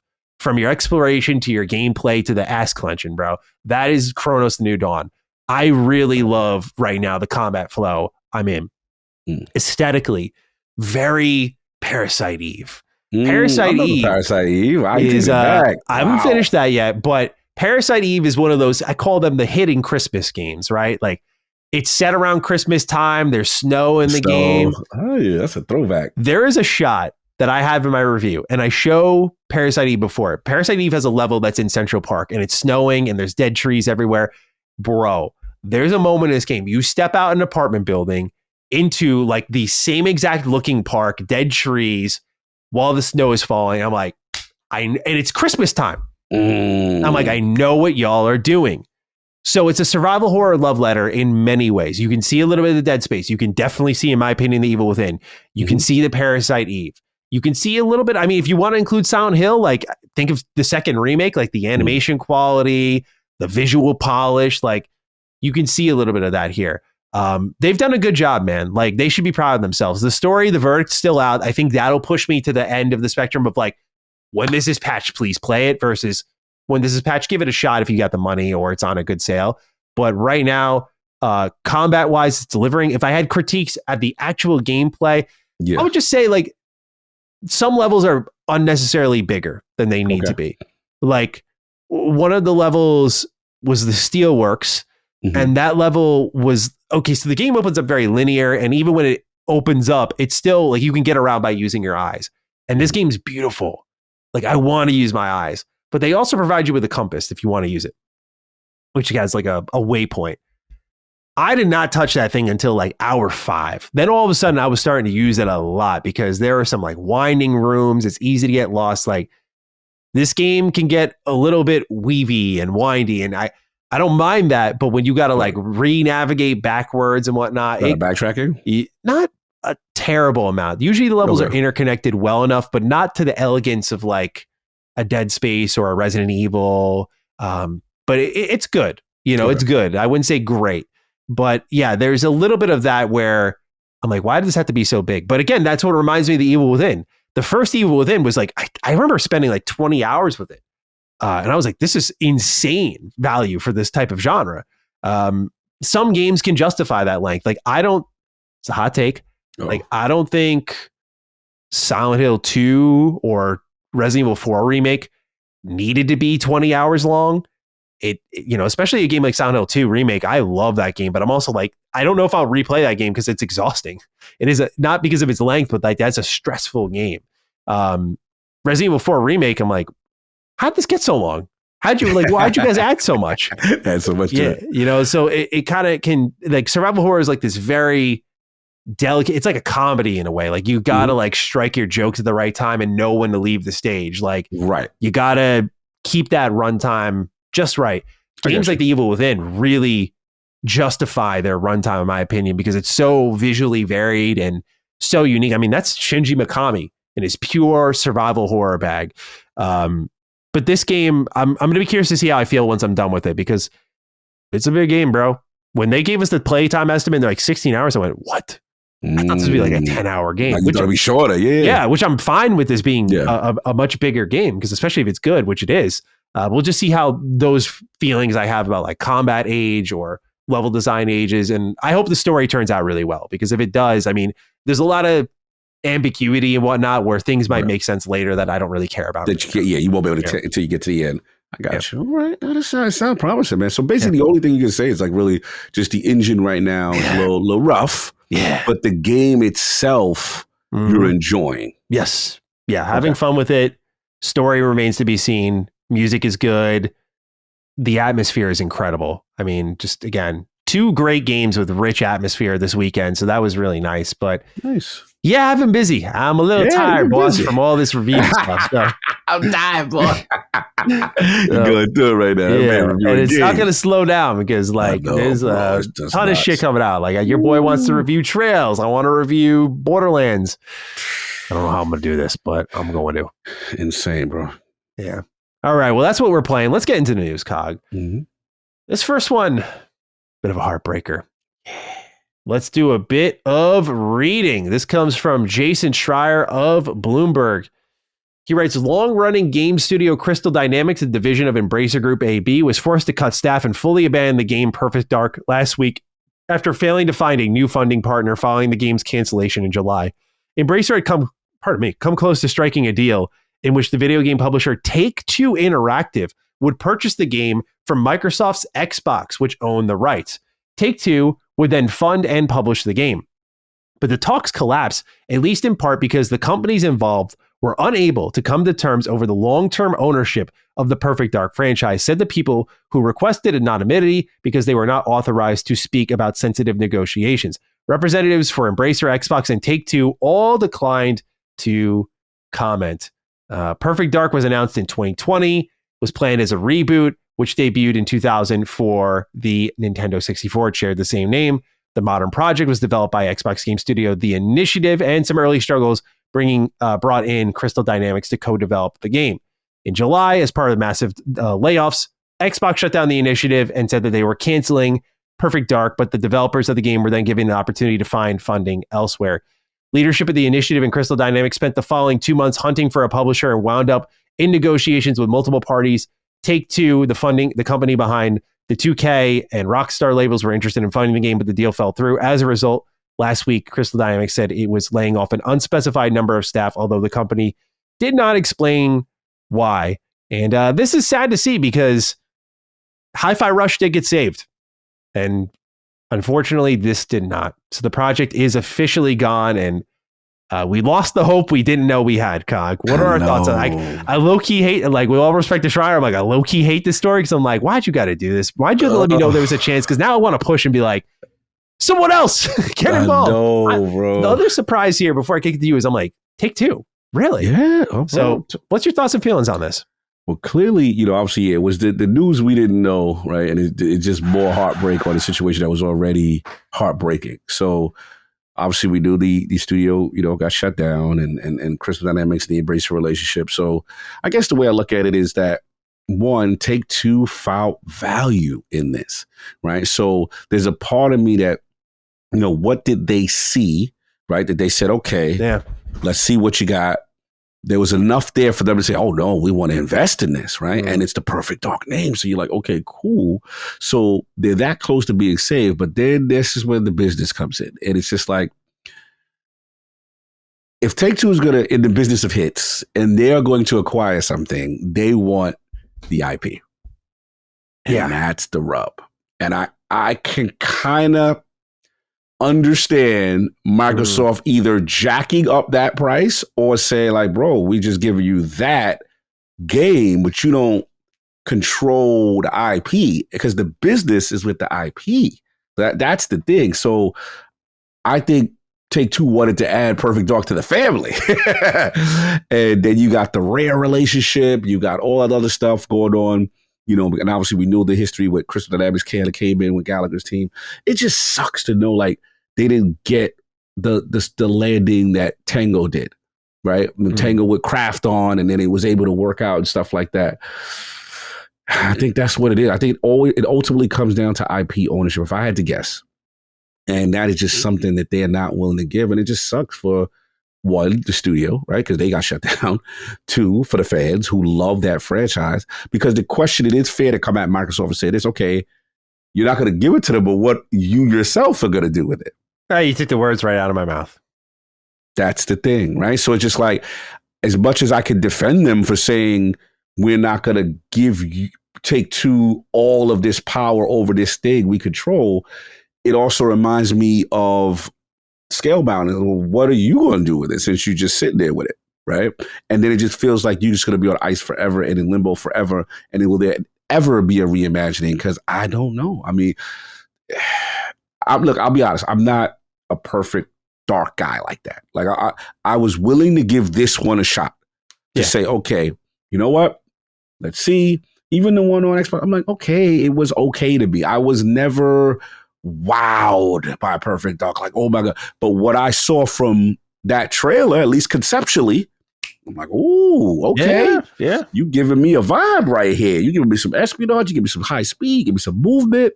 I'm with that. So clearly Take-Two saw what I saw, or at least more, but they probably saw more than what I saw. They're just like, yo, we in, but we want the whole shebang. Yeah. Man, Xbox like, nah. So it sucks. It sucks all the way around, because the studio, regardless of, forget about my personal enjoyment, the studio does not longer exist because it wasn't saved. Yeah. That's the suck part. That sucks, man. Yeah. It's hard for me to not go at Xbox a little bit for this, because you already shut down one team, right? You had the opportunity to save a project again. Mm-hmm. Now, Crystal Dynamics lost developers, but also, I mean, you kind of said it earlier, but I feel like I just need to reiterate it. It's like, what the fuck are you guys going to do with Perfect? Let's be real. What are you going to do with Perfect Dark? You gave it to a brand new team to build their whole entire lineage off of. That did not work out. So I don't see any experiment like that happening. You have not licensed out Perfect Dark in any way, shape, or form before that in an interesting manner. You show no intent to do so now. The IP is stained, might I add, because it just went through a high-profile cancellation. This was the only life it could live. And you decide to put it in your jail for what? You guys are going to do nothing with it. I saw this and I was like, what the fuck are they doing, bro? I get jacking up the price, sure, but like, at a certain point, why? You're harming the business of making games now. You are. Canceling games is one thing, but they're giving a second lease on life, and someone who actually wants to keep it alive, maybe? I'm not going to sit here and deify Take-Two, for God's sakes. I mean, remember what we're talking about here. But they want to make this thing happen, and they actually want to use it. You're not going to use it, bro. And why do I say that confidently? We see your IP library. We know you're not going to use it. We all know you're not going to fucking touch this thing with a 10-foot pole for 2 decades. So whoever the fuck orchestrated this deal on Xbox's behalf is a dumbass, dude. Like, what the fuck are you doing? We want to hold on to it. Why? I would again, get me in the room. Why? What? All right, can I say let's play counter? Let's play counter. Counter with me. You're the guy in the room. Cog Let's say Take-Two is like, bro, we know you ain't going to use it. So I'm going to come with the super low ball and like, and we control everything. We get the marketing. Like, that's the only angle I could see where they could say to themselves, like, bro, okay, we get it. We want to give them a home, but you wildin'. Mm-hmm. Like, what if Take-Two is just wildin'? Like, how like some people smell blood, right? They know they're not going to use it. They know there's the joy to stayed. They see value. That's the only thing I can think of. But to your point, listen, I'm selfish as a gamer first, right? I'm leading Maddie's way first because I want the IP to live. I want the studio to live. Yeah. I really don't care about all that other stuff to that extent, even though I know it's a bottom line business. I get it. Corporate Cog understands. My selfish gaming is like, damn, nothing could be worked out like on any level. So, and then to Take-Two's point, was it a situation where it's take it or leave it, where it's like, if we don't get the IP, we don't even want to deal with you. Yeah. Right, because we had this situation with WB. Yeah. Remember, WB was outside like, "Yo, want to buy us?" Yeah, and then Xbox is like, "All right, what's up with the IP? Now, fam, you go, you don't get that, but you get the studio." But it's like, okay, with studio without the see, so I get that part. Sure, you know what I'm saying, and it's tough, man. I would say my only real counter to it would be I would bet my fucking life savings that they did not make a lot of money off of giving Krafton Hi-Fi Rush. I can't imagine that was valued incredibly high. They saved the team. Right. They saved the team. They saved an IP that people care about. That felt more goodwill. Yeah. Ish. Yeah. I'm not saying to run a benevolent business 24/7, but again, you kind of did this to yourself, man. This is your one chance to make it right from my POV. Go ahead. Scenario 3. Go ahead. We're having fun. We just having fun. Right? No, go ahead. That's fine. I want to be challenged here because so far I'm feeling good. If I was in the room with Xbox, you're standing tall. So far I'm standing tall. I feel like they would have good answers for me. Yeah, we could have a good conversation. But here, you're countering Scenario me. Scenario 3. All right. Daryl Gallagher and the team blows budgets, runs rampant, crazy. You took mad L's with getting that studio up and the development costs. And then not only do this, you got to get it back. So you like, I need something out of them. Them dudes is inefficient. They don't know how to use Unreal Engine 5. They didn't read the documents. I'm making up a scenario. Yeah. This is totally fictional. No. That's fine. Right? So you got a very high costing team that is inefficient, and you built a whole studio for these dudes to waste your time. Yeah. Even though you should have been there earlier. I'm still blaming Xbox. Yeah. You should have been in there earlier. How you don't know this long and it's your studio, you should be way more hands in. That cannot happen with you as the home team with Xbox Game Studio proper. I'm still going to stay on that. But let's just say that they were the offenders and Crystal Dynamics cost way too much. Sure. So now Take-Two's like, heard you canceled. What's up? You know what I'm saying? Here's that $20. Nah, fam, we're going to need more than $20. So that's again, I'm making things up. I would love this thing to continue, man. This is the information I wish I didn't know. Yeah, if they were in a budget blowing business, I mean, Take-Two would be great to take them on because I mean, look how long like Rockstar has been given. Like they just obviously insane. Like they give insane leashes, right? Because they have so much money that comes in. My advice to Xbox would be learn how to sell your other products instead of trying to sell failed projects and get your money back. If that's what they were trying to do there, I'd be like, you did it to yourself. Like, I get it to an extent, like make some money.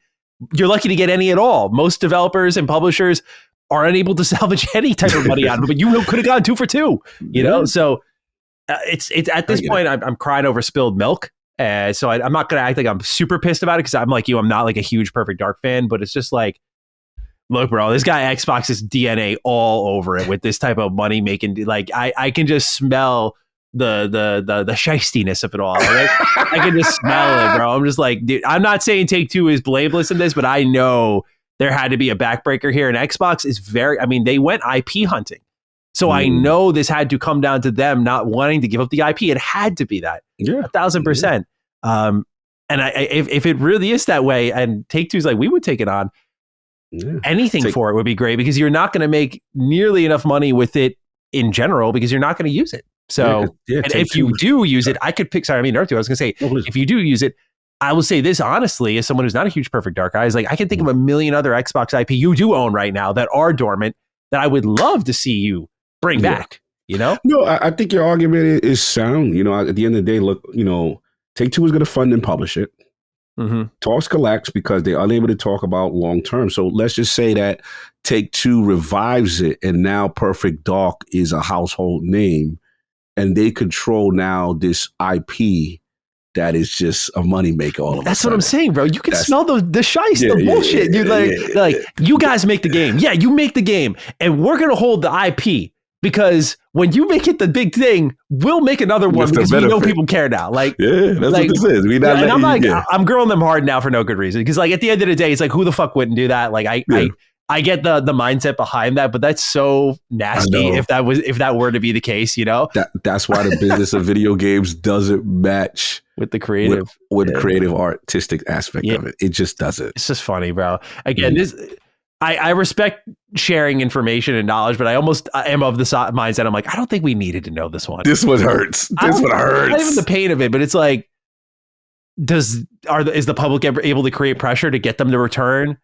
You never know. To the table? Maybe. You never know. I would hope so, but I mean, since they've committed to layoffs, I think that deed is done. At that point, because this was probably prior to. Right? That's what they said. Yeah, it resulted in the layoffs. So there was a last ditch in one from Embracer or whomever that they came to the table to try to do it. So I do like that aspect. There was a chance or something, but when it came down to the comforting, then it's just unfortunate because I do think this game looked like it deserved a second life. It did. It did. But provided we don't get the expose, I'm Team DG. I like Gallagher as far as his track record, but I would love to know what happened. And we have to give Gallagher this, as much as I'm a fan.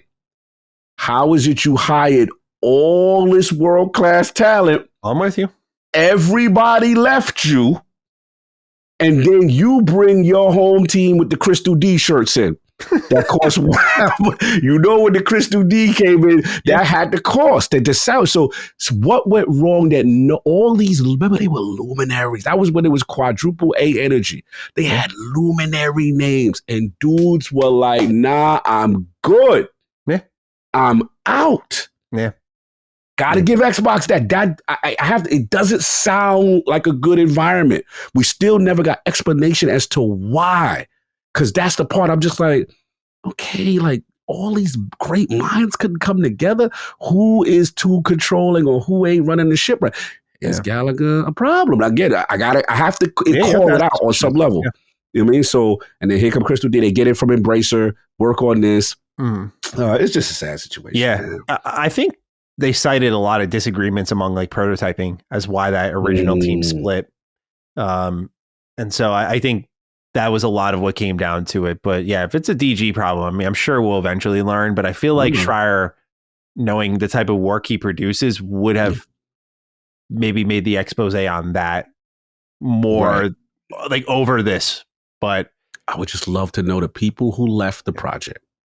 What was the consensus as to why they all abandoned ship? Back then, we did get that one. I think we did. We get that, right? Yeah, we did get that piece. Yeah, I don't remember the exact rationale. Like I said, I think it was like disagreements on like prototypes just spinning wheels. Like like agree on the direction, and they brought in Crystal D to do the hard work once the prototype was agreed upon. And at that point, we thought it was safe. We like, okay, that relationship makes sense. He's got the working relationship. Okay, cool. And they still ain't finished. So there could be, people are like, of course, Car's going to finish off. But I'm just saying, devil's advocate, people. We got to use nuance, right? Now.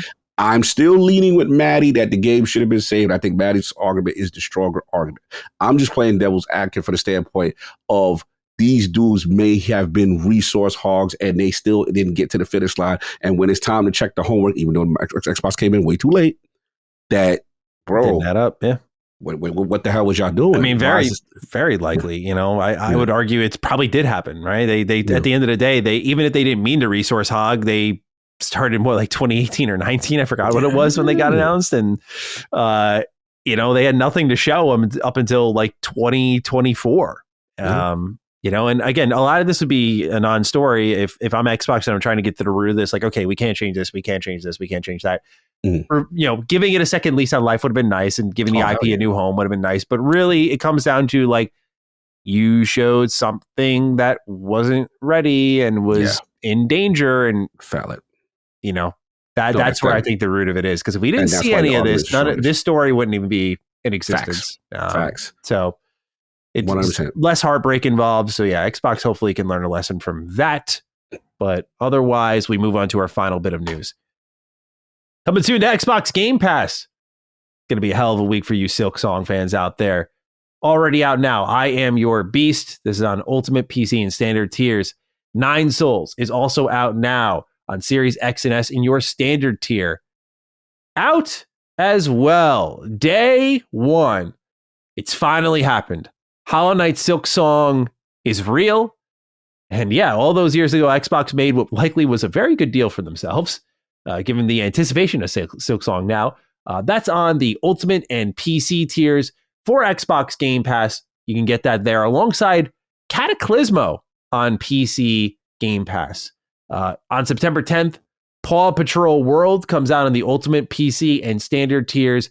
And September 16th brings you Roadcraft on Series X and S as well as Cloud via the Ultimate and Standard tier. Meanwhile, leaving Xbox Game Pass on September 15th, all these titles are gone, so get them while they're hot.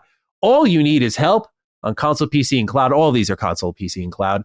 Wargroove 2 leaves, as well as We Love Katamari Reroll and Royal Reverie.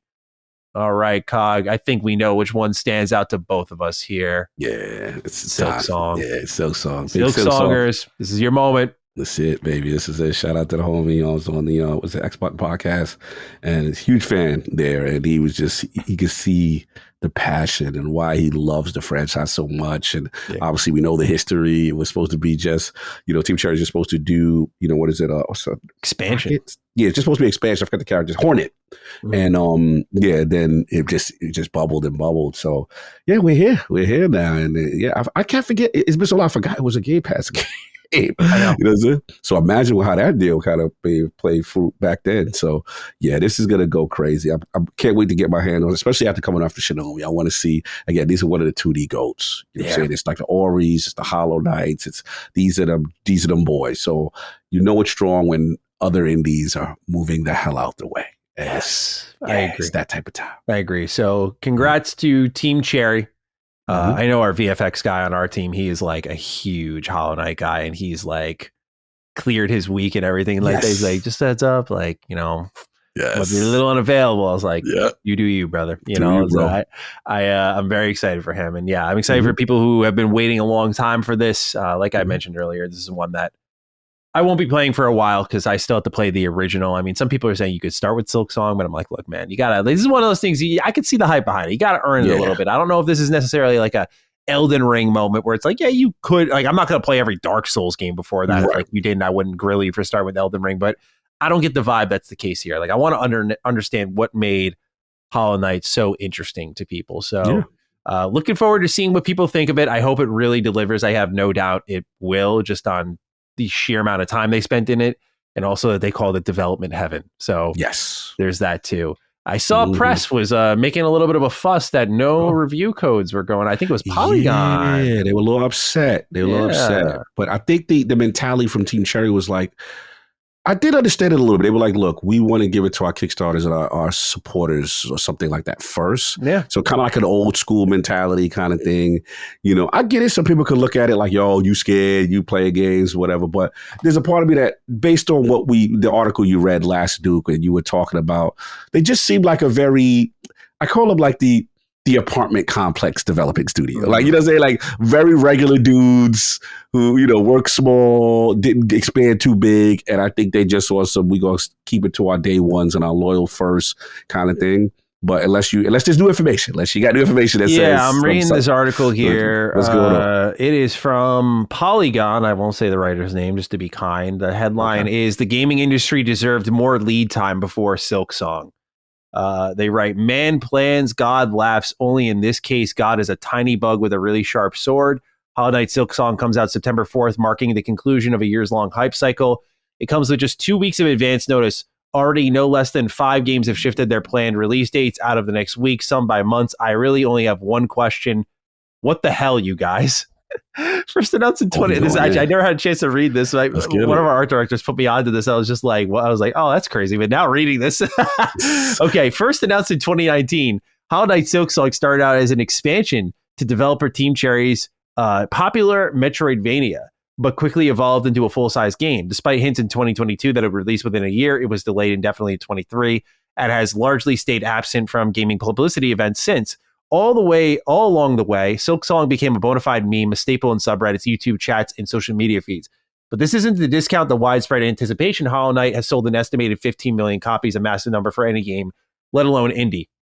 It makes sense that other smaller games would want to steer clear of the impact zone.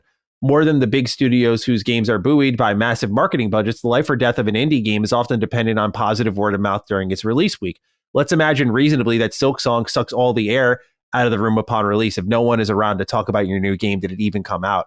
Within 24 hours of Team Cherry's announcement, 2 games slated to release in the same window, horror game Clover Pit and Metroidvania Aeterna Lucis, were both delayed. Since then, more game companies have followed suit. Publisher Devolver Digital moved Baby Steps, the next game from the walking sim maestro Bennett Foddy, back 2 weeks. Developer Sunnyside Up shifted its cozy game Little Witch in the Woods to September 15th. The action roguelike Megabonk is now out on September 18th. Perhaps the most scathing announcement of a delay came from Demon School publisher Eastbird Games, which pushed the Persona-inspired tactics RPG out to November 19th and lamented in its new news release, crueler still, that we still should find out with such short notice. Demon School developer Necrosoft Games said in a statement on Blue Sky that the delay was a publisher-driven decision, noting, "We aren't mad at Eastbird, but at the situation, dropping the GTA of indie games within 2 weeks' notice makes everyone freak out." So yeah, this is actually, hold on, this article's almost done. I'll read the rest because this gets interesting. Yeah, that's good. Representatives for Team Cherry did not respond for a request to comment at this time. I'm so sorry for the inside baseball, but the surprise announcement of a release date for a game this important also scatters the gaming press. Over the past few weeks, we at Polygon have been sketching out some editorial plans for September.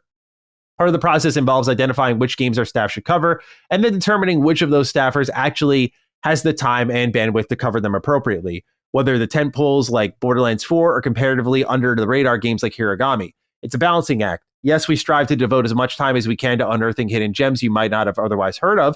We also want to provide coverage of games that we know, thanks to data tools that Polygon readers love to read about.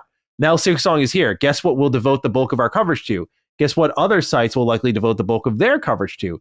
Too many games come out every month I'll read that one more time. Too many games come out every month for any one website to write about everything. Playing games takes time. Writing about games takes time. The gaming media constantly has to make these sorts of decisions. And Silksong is one of those new releases that's simply too big to not cover. Media attention smaller publishers could have counted on is no longer going to happen as planned. The word of mouth that could have been at least estimated for is now for some silence. One Polygon writer has devoted hours to playing Demon School for assignment. That coverage will now be held until we get closer to the game's release in November. Of course, Team Cherry is well within its right to do what it wants with its new games. And given the buzz around Silksong, no matter how or when it comes out, there's almost no chance this thing doesn't light up the charts. But in the years since Hollow Knight first broke indie game containment, arguably revitalizing an entire subgenre and not so arguably inspiring countless clones, not to mention literally millions of fans, Team Cherry attained great power. Now, here's one for the class. What's the other half of that phrase? Oh, man. It's funny. I ripped that earlier. Wow. Yeah. So this is an entitled ass article. I mean, like, he's very. I was gonna say he's being a little. Some things I agree with as far as like. There's a lot to cover. Sure. Yeah, there's a lot to cover. There's not enough time for any platform to cover all the games. You've got to make decisions. But I'm still confused. I'm conflicted on what he wants them to do. Like they're not supposed to release. Like I don't understand what is the goal. We're moving anyway, bro. And the reality is, like, this is the same shit. Obviously, you don't want to go up against a Hollow Knight. Like, if you can choose to not do that, you will. Right. However, this is still a real challenge for gaming, even when Hollow Knight's not in the picture. It's still a suffocating environment where you're fighting for coverage. Mm-hmm. And also, Polygon, like, could choose to push the coverage.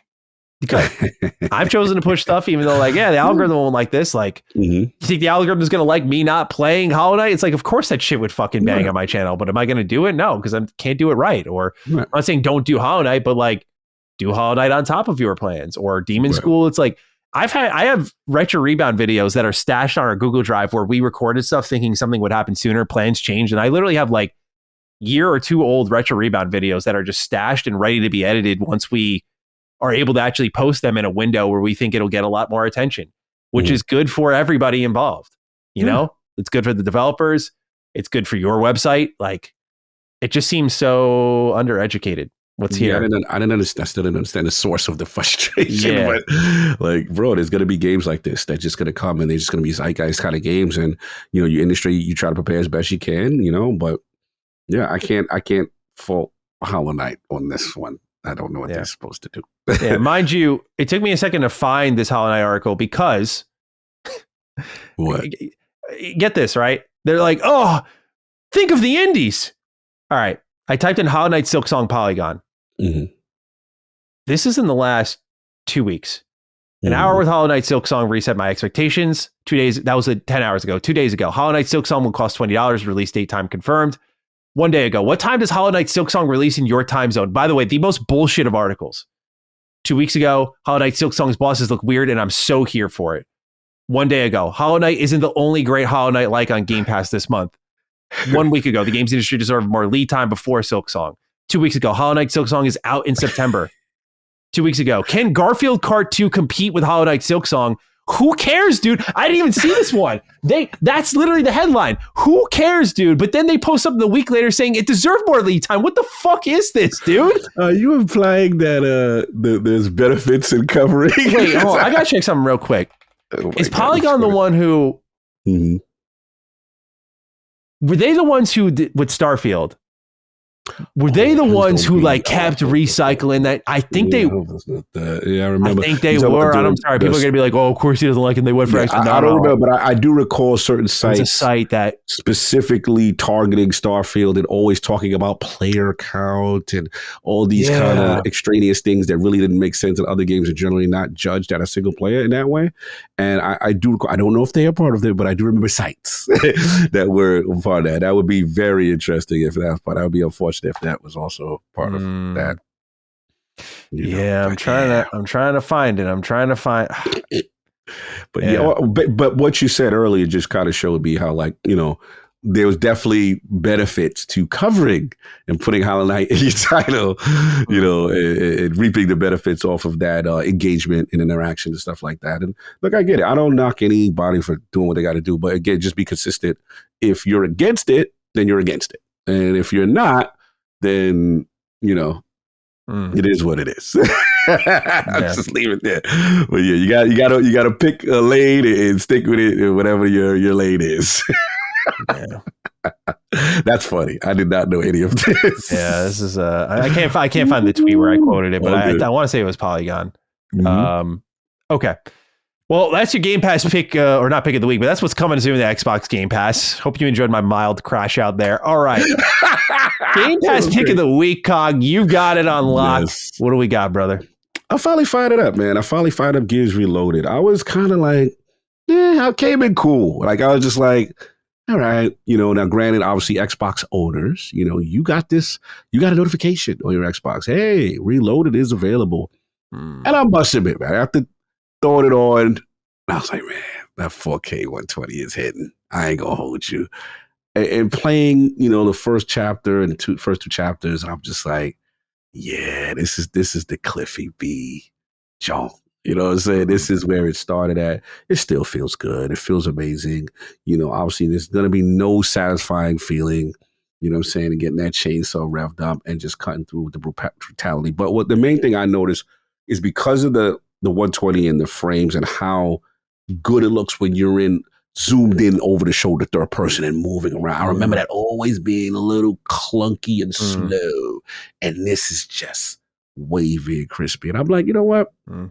This is still one of those franchises that gave me a lot of joy. And remembering the start of it, young Marcus Young being freed from the prison cell, and then also just, again, darker, tones. And bro, the facial animations or the expressions when Marcus is talking to Hoffman and you see the sneering and disgust. I'm like, yeah, this is still that. And again, the classic scenes, the Berserker, you know what I'm saying? The getting the pillar and using that as a sky satellite to burn stuff down. And, you know, it's still is going to be one of the top franchises, and that part of the trilogy always will hold dear to me. So look, I was resistant. I was like, man, fire it up when I'm not really interested. But then I said, you know what? It was sitting over. I was like, let me try it. And the feels did come back. I must admit. So now I'm curious about E-Day. It just got me now, like where they're gonna go. But what I think what I need to see now is I did see some of the antiquatedness of like, you know, lumbering around from corridor to corridor, next wave, corridor to corridor, next wave. They need something in the formula that's fresh.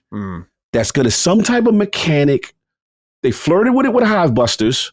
With giving them like individual skills and abilities. That's what I want them to have. Like if there's something that someone's a specialist, this one has a shield or that, they need to do something to kind of spice up the formula. Cause I do see, like after the novelty of that wore off, I'm like, okay, this series has kind of stayed the same for the most part, and they just need something else. So that's where I'm pulling. I'm dying to know what E-Day's gonna do. Yeah, just where it is. But I think the tone is right. Go back to this. Go back to this era. Yeah. And yeah, it's worth firing it up, getting the co-op together, you know, banging out. And I want to shout out to Colin and Mike. I was too jumped in I the did check that out a little bit. Yeah. The novelty of Colin playing some gears, you know. Yeah, that was dope. So salute to all our new PlayStation friends. Welcome. You know what I'm saying? This is one of it. You know, we love the curb stomp over here. We don't like that multiplayer that much, but when 2 comes out, then you're going to experience Horde mode. And that's my favorite. I love Gears defining mode. Yep. Yes, 5-player. And it was the first 5-player thing I ever seen. I was like, yo, 5? This is sick. So yeah, but shout out to Reload. I did enjoy my time with it. Right on. That is your Game Pass pick of the week, everybody. Cog, it's time for us to wrap this one up. Good episode, sir. Hashtag for the week. What are we thinking? You're rubbing your hands and laughing a little bit maniacally. Perfect dog in the dark. Hashtag in the dark. Oh, okay. I got what I was thinking. I love it. In the dark DD. Yes. Right. In the dark DD it is. Great hashtag. Ladies and gentlemen, you got this deep into the episode. Use the hashtag in the dark DD. You can tag us on Twitter. I'm at G27Status. Cog is at Lord Cognito. Otherwise, you can use the comment section down below. Again, hashtag in the dark DD. Great hashtag, Cog. All right. We're out of here, Cog. Any final thoughts or words before we go? Another one, man. It was funny because me and you will riff, and sometimes it'll be like, this is going to be a light show today. Right? And then we're like, we're riffing it. Yeah. And it goes, and then other times we're like, it's massive news. Oh, we got through that so quick. That was crazy. Sometimes it feels like we're like, this is big, but everything has already been said. Like, what do we add to it? You know, a lot of these topics I didn't realize actually we could dive really deep into. Yeah. Yeah, there was a lot. There was some fun ones today. I really like that we challenge each other and we push each other on thought process of how studios be thinking and stuff like that. But no, homie, bro. I love doing this with you, dude. Facts. Like you are one of my favorite people on this planet. But just like being able to do this with you every week, I'll always cherish this, man. I look forward to Duke every week because it's like we're gonna have some fun regardless. It's gonna be some wild stuff that happen. It's gonna be some fun stuff, challenge, and then obviously the rub of the Dukes. They always bring it right with the funny writings, the hilarious comments, and also push back on us. So they be like, God, we felt this, that, or Maddie, we felt this. I love that. You know, so you need that. That keeps us on our toes, keeps us on. That's why I love the show. Oh, they taught me. I used to never think the way that this audience has encouraged me to think, where I'm just like, someone might like give me shit about that. How do I want to word this? Like, you know, you guys have put me on my toes. That's for damn sure. Sure, with me too. Yeah, it's good stuff though. We appreciate everyone being here. We hope you enjoyed episode 244 of Defining Duke and Xbox podcast. Silk Songers, you have a great one. I know it's going to be a special weekend for you, so just remember, drink some water. Yes. Take good care of yourself. Take some eye breaks don't listen to your doctors who are like, take your eye breaks every 20 minutes. What are you fucking on, bro?